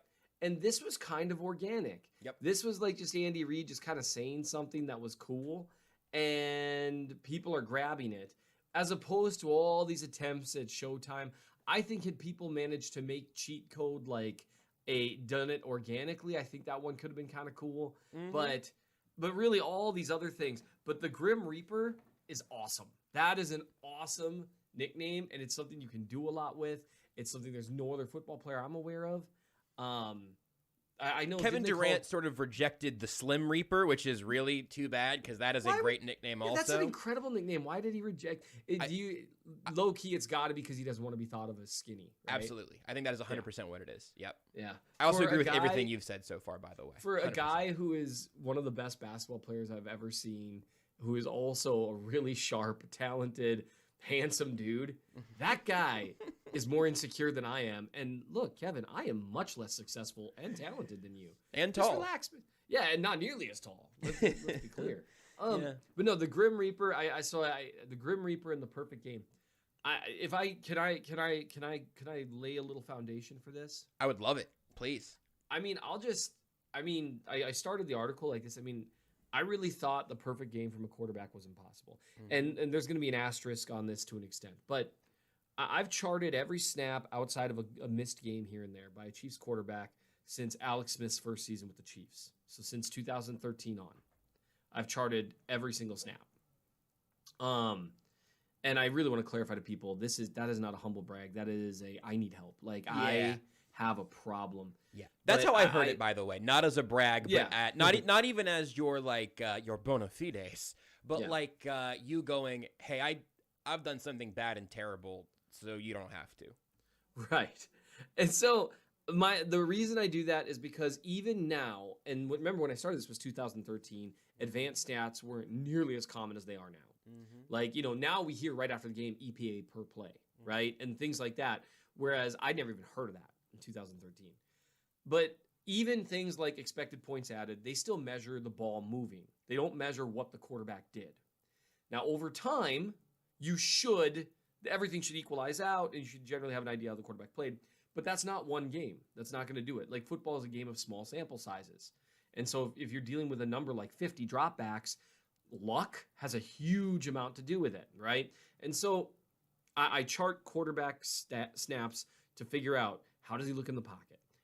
Is he throwing it accurately or inaccurately? Is he going through multiple reads? Is he missing any open receivers? How is his team playing, right? Are his receivers dropping passes? Is the offensive line killing him? Is he creating yardage, out of thin air anyone who watches Mahomes and listens to our segments knows what we mean by that. Mm-hmm. And I always want to know, how did they actually perform? So, I've charted years of Alex Smith. I've charted some Kyle Orton games. I've charted some guys in between, right? With some injuries and that kind of stuff. I've charted years of Patrick Mahomes now. I've charted half dozen games of Aaron Rodgers. I've charted some Tom Brady games, some Peyton Manning games, some Russ Wilson games, some Tony Romo games to try to have like a basis, right? Mm-hmm. I have never, ever, ever in my life charted a game like what Mahomes played on Sunday. It was, and I mean, nothing like it. Nothing like it. And that includes the very best game you're thinking of right now. Well, what about Patrick Mahomes' career? Yeah, but what about the game where he better than that one? What about you said Aaron Rodgers game? Even better than that one. Russ Wilson, you said. Even better than that one. Have you ever charted a Tony Romo game? I don't think you mentioned Tony Romo. You did mention his name. You did actually. Better than them all. And I know you. I'm sure you have things that you're probably looking to kind of break down in it. But the big thing that I would do, like, is what you usually have with great quarterback games is they do a bunch of things at a high level, or they do a few things at a super high level, like, creating a bunch of yardage, right? Maybe it's a game where they just ran all over the field and created a ton of yardage and broke free and found guys open, on a scramble drill. We've seen Mahomes do that, right? Mm-hmm. Or maybe they operated like a buzzsaw within the framework of the offense. Think like Patrick Mahomes' second start in the 2018 year, where he just buzzsaw through Pittsburgh and they were not ready for the Chiefs' offense, right? Mm-hmm. Maybe you've got a game where a quarterback just threw the ball accurately all game, hardly had any missed throws. Maybe you have a game where he was awesome at throwing guys open, right? Just stuff like this, okay? And any one of those things, doing it at a super high level can lead to a really high level game. Maybe it's just avoided mistakes. This is going to sound like an insult, but it's actually a huge compliment. Joe Burrow's best trait right now is he doesn't really make mistakes very often. Mm-hmm. And that might sound like, he's just a game manager. No, but he's awesome at being a game manager. And if you're a game manager and can create some plays, which he can, because he's got a lot of guts, that is a huge, huge, huge deal. Yeah. It's like an Alex Smith plus. You know what I mean? Yeah, I really like the idea of trying to put things on more of a spectrum. Like, you can be an okay game manager or a pretty good game manager or a great one, and that really does mean like three different things. Absolutely, because it's all about because all those things work together, right? Mm-hmm. So if you've got a quarterback that's great at creating yardage, but he's not so good at operating on schedule. Maybe you've got a quarterback who's got amazing poise under pressure, but his accuracy is a little inconsistent, right? Maybe you've got guys who throw the ball accurately and have great poise in the pocket, but they're not great at seeing and throwing guys open against zone. Stuff like that, right? Or you've got guys that are good at all those things, but they don't see things pre-snap as well as they could, and so they get got by blitzes and disguised coverages, 8 to 10 times in a game. Right? There's all these different things. Can I pick something really like sort of an inverse, but to make sure that people's minds are working on this one? Because this is a little bit advanced, I think, in terms of how we watch quarterbacks better than did the ball get caught, Right. The end of Peyton Manning, you could see his brain working, and sometimes his arm just couldn't quite get it there. Right. Even to Ben Roethlisberger a little bit, his decision-making still not, incredible. But you could see some of those limitations. And I just think of older guys losing their physical limitations as maybe a place for people to think about as a point of reference, because that's easier to see. It is really tough, unless we have somebody like you on the mission, to try to figure out, did he not see something pre-snap that he should have seen here or whatever? Right. And that's an exact way to look at it. As certain traits get worse, some traits can get better. There's a reason why most quarterbacks don't really peak until they've been in the league 4 or 5 years at least. Yeah. And maybe even longer, because there's so much to learn and so much to see. Here's the deal. So all those things that I named, all those ways that quarterbacks can be successful, and avoiding mistakes is one way you can be very successful. If you can throw the ball accurately, have decent pocket presence, and avoid mistakes, you will consistently be a very good quarterback. Mm-hmm. So let's say you have all those ways of succeeding. I've never seen a quarterback do all of them at an elite level in one game and make virtually no mistakes, no actual mistakes until Sunday. Yeah. And that was Mahomes against the Bills. He had 3 inaccurate passes, actual aimed passes, mm-hmm. right? Mm-hmm. Not throwaways, not something like that. He had, it was 3, maybe 4. So he had an accuracy rate of 90%. And it was, so for frame of reference in this article, I compared it to his average 2018 game, because that's what everyone talks about is, the 2018 season, how great he was then, because statistically it was so bonkers. He was better on Sunday. He created more yards than he did on average in 2018. Had more franchise throw, had more multiple read throws, had a much higher accuracy percentage, was flushed just as often, so was under just as much pressure. Didn't throw a single potential interception, like not one, where it's like this drop thing. Didn't miss a single open receiver that I could see. Had one happy feet snap, one, where he bailed out of a pocket that I don't think he needed to. Everything else, it was just perfect. And most quarterbacks that play like a perfect game and like they didn't make a single mistake, they don't also create 83 yards of offense out of thin air and 2 touchdowns, right? Yeah. And so it was just unbelievable what he did throughout the game and what it took for the Chiefs to beat Josh Allen and the Bills. It was the coolest thing ever. And it was just so fun to watch because he was better than he looked in real time. And he looked great in real time. This was the best game I've ever seen a quarterback play. There was a tweet from Adam Teicher that I already told you about earlier that I thought was just so funny to me. And I'm wondering if you had any sort of similar experience going through the process again this way, where Teicher tweeted after the Byron Pringle touchdown. And you may forget that because Patrick Mahomes was in the air and I thought that ball was getting thrown away. It was early in the game. And Teicher tweeted something along the lines of like, that may have been the best throw we've seen from Patrick Mahomes yet, or something like that on the course of his entire career. And at that moment, I was like, yeah, he's right. This is bonkers. This is something the quarterback shouldn't do, and even Patrick Mahomes doesn't do all the time because it's that insane of a play. And then I saw that tweet again at like 2 a.m., I guess, then Monday morning, like at home, getting ready to go back to bed or go to bed and like looking at my Twitter mentions one more time or whatever. I saw that and I had to stop for a second and think, when did he tweet this? What was this about exactly? Oh, it was the Byron Pringle. Oh, yeah, Byron Pringle did have a touchdown. The throw. Oh, my God, that throw was incredible. That just happened somewhere in the first half. I had, this isn't, here's me showing my age. This sucks. Kids these days won't understand this reference. But it was like I had taped over that VHS to put something else on it, and I had completely blocked out an incredible football play by Patrick Mahomes to Byron Pringle to make sure I recorded the last 2 minutes of the game.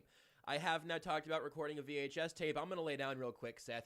I guess what I want to know from you is like, were there things on the rewatch that you had simply forgotten about?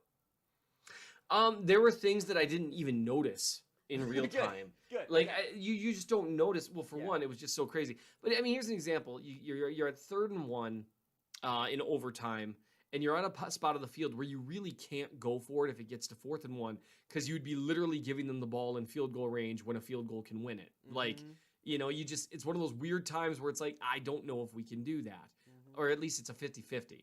And, oh man, giving Allen the ball back would have been like almost a preordained decision, in my opinion, but whatever. Yeah. So Andy Reid calls one of his, he just loves to call these quick rollouts with protection rules a little bit changed. In this case, it was Clyde Edwards-Helaire taking on Jerry Hughes with a head of steam, and then the rest of the line kind of walling off and sliding. That way the protection was there. And he rolls left instead of rolling right. Normally they have the quarterback roll right when they do this half-field read with guys at multiple levels to try to overwhelm the defense. And they're also routes that are good at breaking man coverage, like the whip routes that they had them run on this play. So he rolls left, and the linebacker for the Bills actually loops around, and it's either a blitz or his assignment was to go around if Mahomes broke the pocket. And he gets right in his face, and Mahomes throws this, shortstop to first base throw to Kelsey to convert. I noticed it at the time. I was like, oh, man, good throw, good play. It's an unbelievable throw. Yeah. And there's a guy right in his face, and we've just gotten used to it. Yeah. I mean, his throw to Kelsey to close the game was a holy crap throw. Ridiculous. The placement was unbelievable. His throw, so Tyreek Hill, obviously, on that long touchdown, his speed, it should be the showstopper. It should be what people remembered because it was so freakish. That's all fair. But the reason he was able to keep sprinting is because Mahomes released the ball before he was open and then threw him open, but didn't loft him open. He threw a frozen rope that basically, the ball caught Hill. basically. Yeah. And Hill was able to just sprint right through it. I mean, he just made throw after throw after throw that were just unbelievable, and scramble after scramble, buying time. It was just unbelievable. If there was an open guy to be found in structure, Mahomes found him.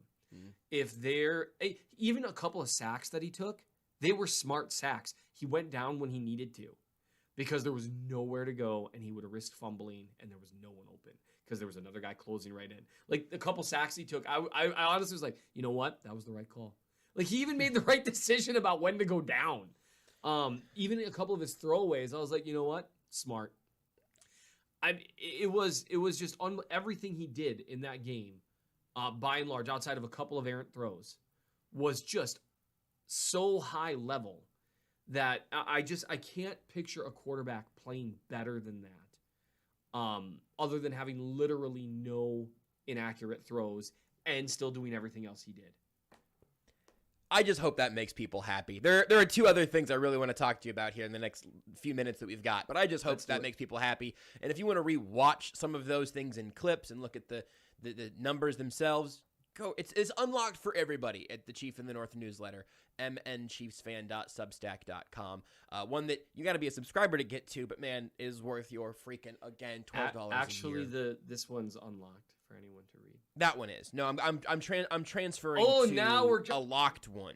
Okay, we yes. roped people in with the freebie, which Yes. again, you can go read that one. This one I'm about to mention now is locked up for the price that ultimately pans out to $1 per month. So I think you could probably handle that.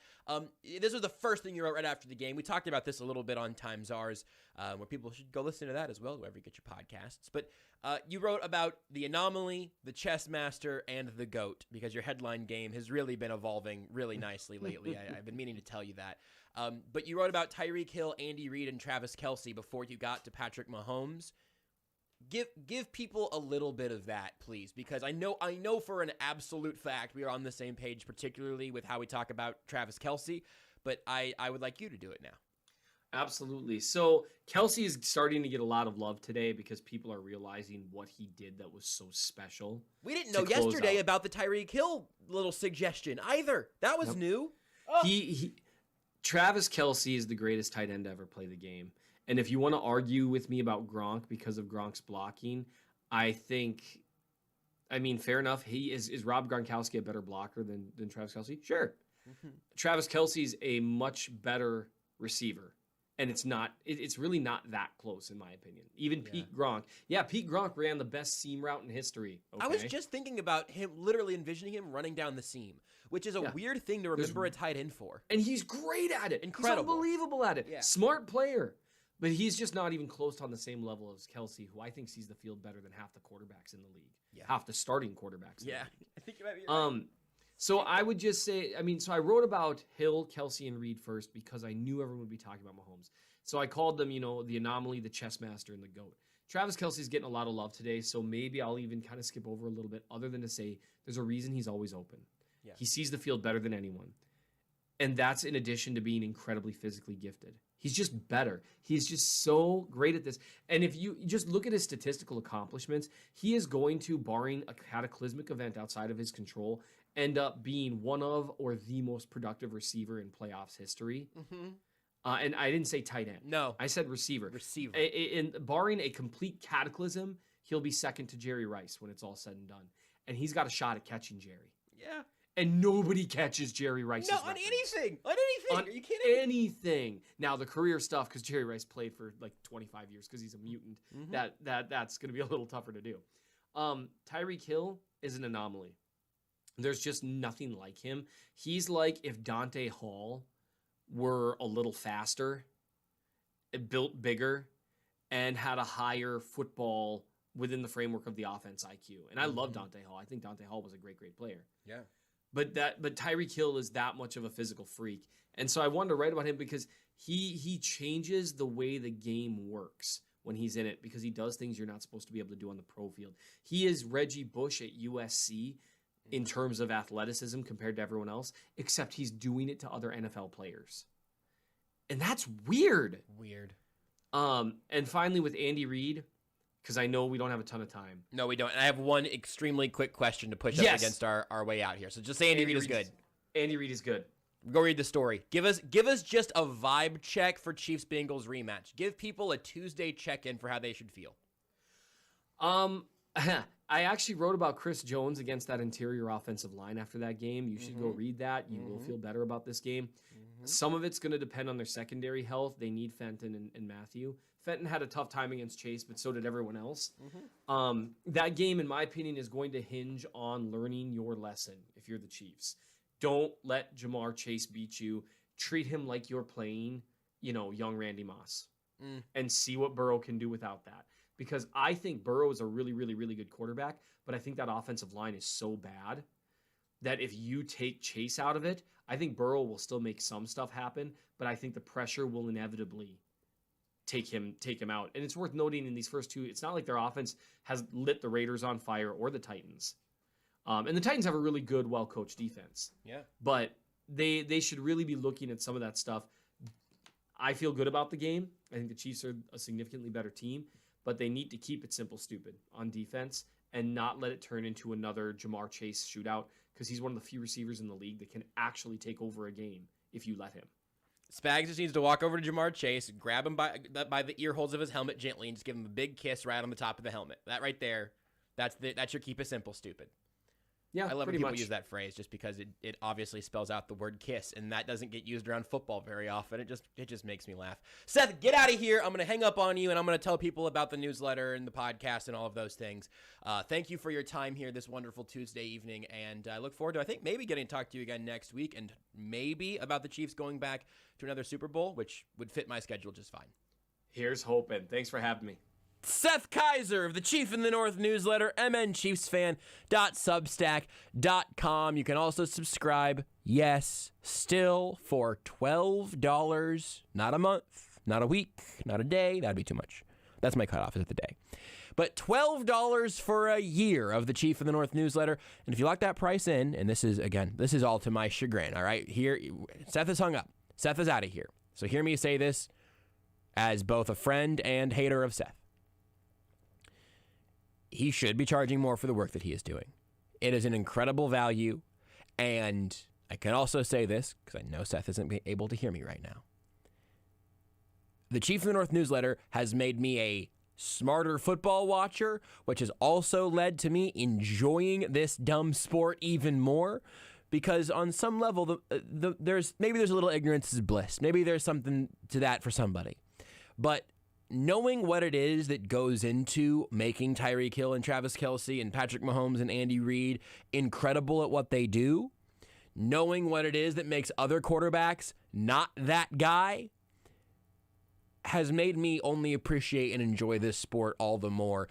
And I owe Seth a great deal for what he's been able to translate through the Chiefs in the North newsletter, but I owe him absolutely no more than $12 a year. That's also the deal that you can sign up for the Chiefs in the North newsletter. Also, the Times Ours podcast. New episode of that dropped last night if you want to add a little more Chiefs audio to your life, but we'll do it for you. You don't have to go anywhere right now. Let's take a little break and come back with more here on Almost Entirely Sports.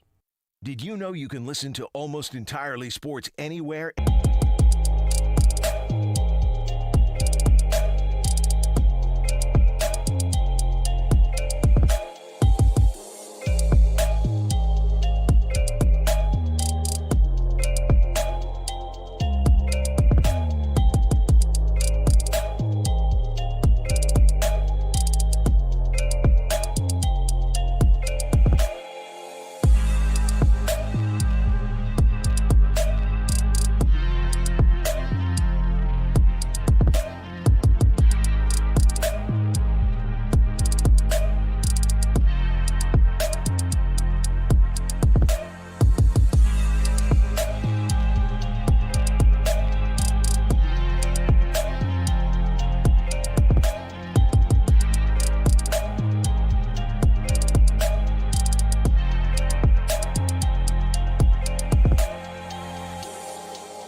so good to have Seth Keysor back with us on a Tuesday.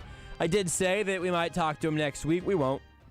Not on a Tuesday, at least. We'll have KU and Iowa State here on Sports Radio 810 WHB. Maybe we see if we can get Seth to do a Monday next week. Maybe we'll see. We'll see how the game goes and what we're talking about, and see where that ends up after the AFC Championship game. It really is. I know I mentioned this earlier. It is absolutely ridiculous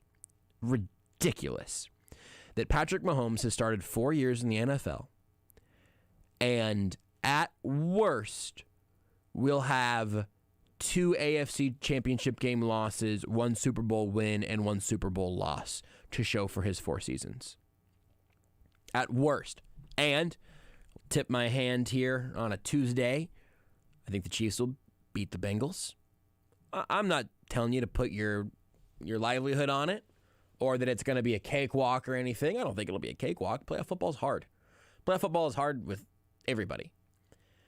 With any matchup, any team, 3 road teams, underseeded or the lower seed who are on the road, 3 of them won in divisional round weekend.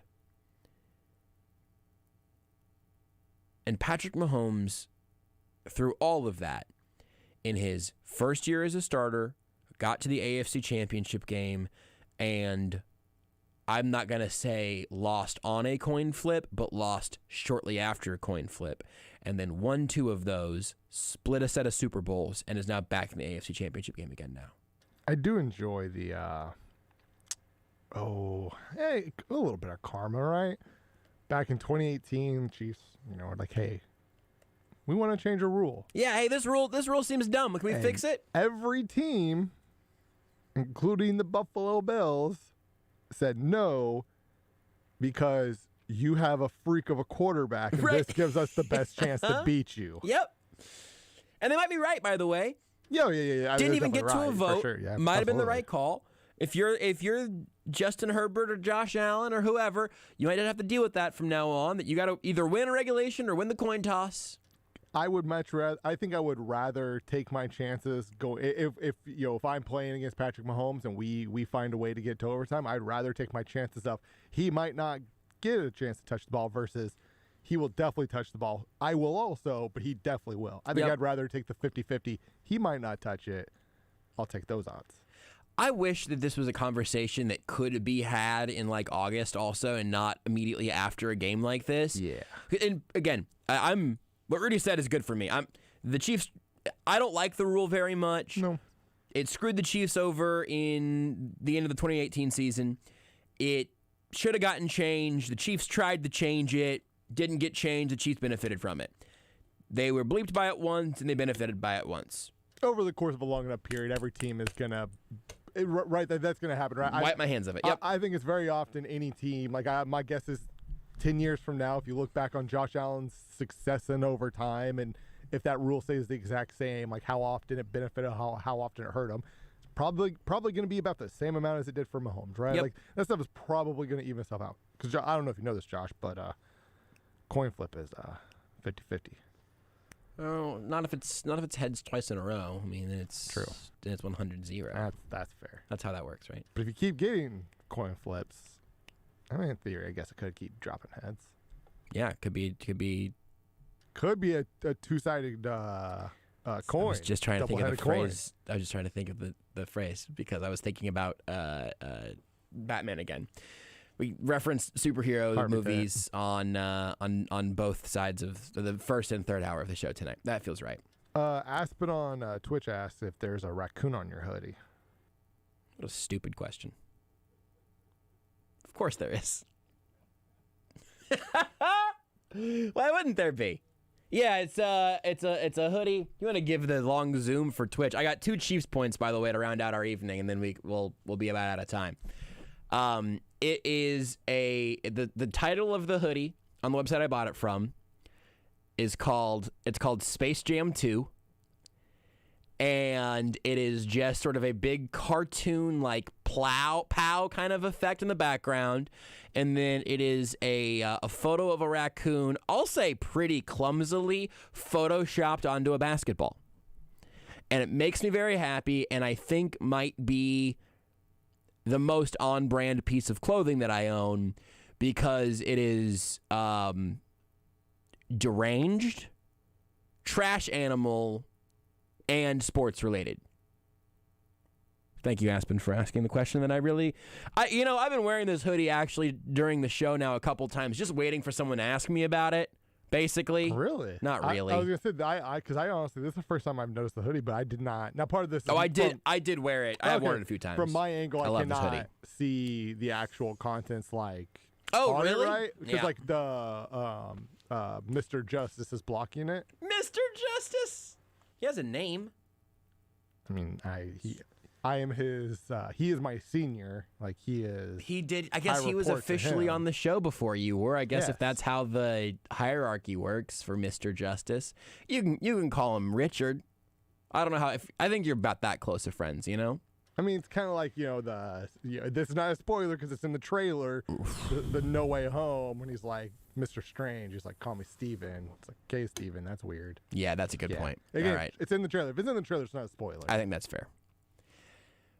Two quick little Chiefs housekeeping notes. One of these came yesterday. One of them came today. Yesterday, the Chiefs waived Josh Gordon. Today, he cleared waivers. He had been inactive during these two playoff games, and Doris Fountain, I should pronounce Del Reese, I think, from his explanation. He goes by Reese Fountain now most of the time, but, it says Del Reese on the roster. I remember Matt Derrick talking to us about him, talking to him in training camp, and he was one of the fun storylines of camp where he seemed like he really had a great showing there and a good showing in the preseason and thought he might get some work, found himself on the practice squad.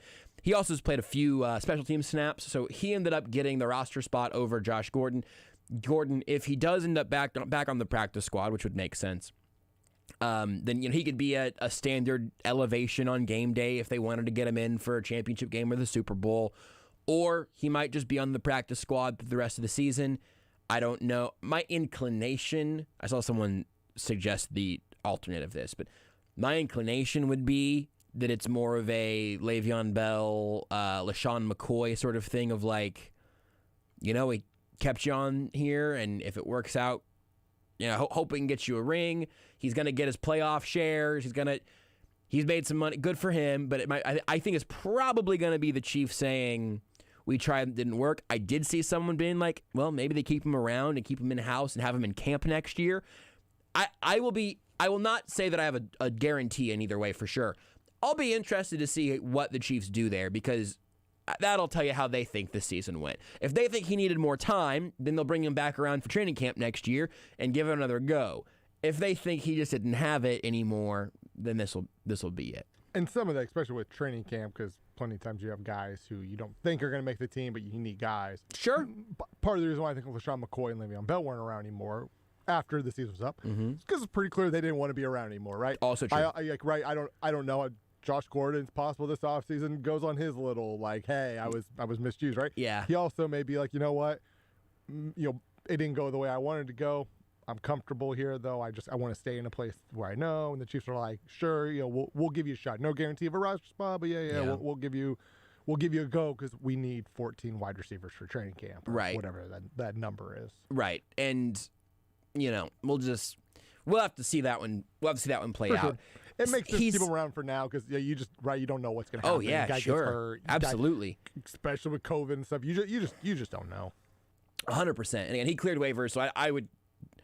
There's no reason to believe that he would go sign with the Bengals practice squad or the Rams or the Niners practice squad. That would not do him any good. So if I think he did and had a big. This won't happen. It would be very funny. If he did and had a big game, or a big catch. Yeah, that would hurt. That would be bad. But so it seems like he's done pretty much everything the Chiefs have asked him to do. I haven't heard anything even I guess I wouldn't tell you if I had, but I'm telling you that I haven't. So it means I haven't heard anything privately, quietly of he's really been disappointed. I haven't heard a peep of any of that. It was a good return story. If he has a chance to have a touchdown catch back a handful of weeks ago, and maybe it's an AFC champion ring, maybe it's a Super Bowl ring, whatever.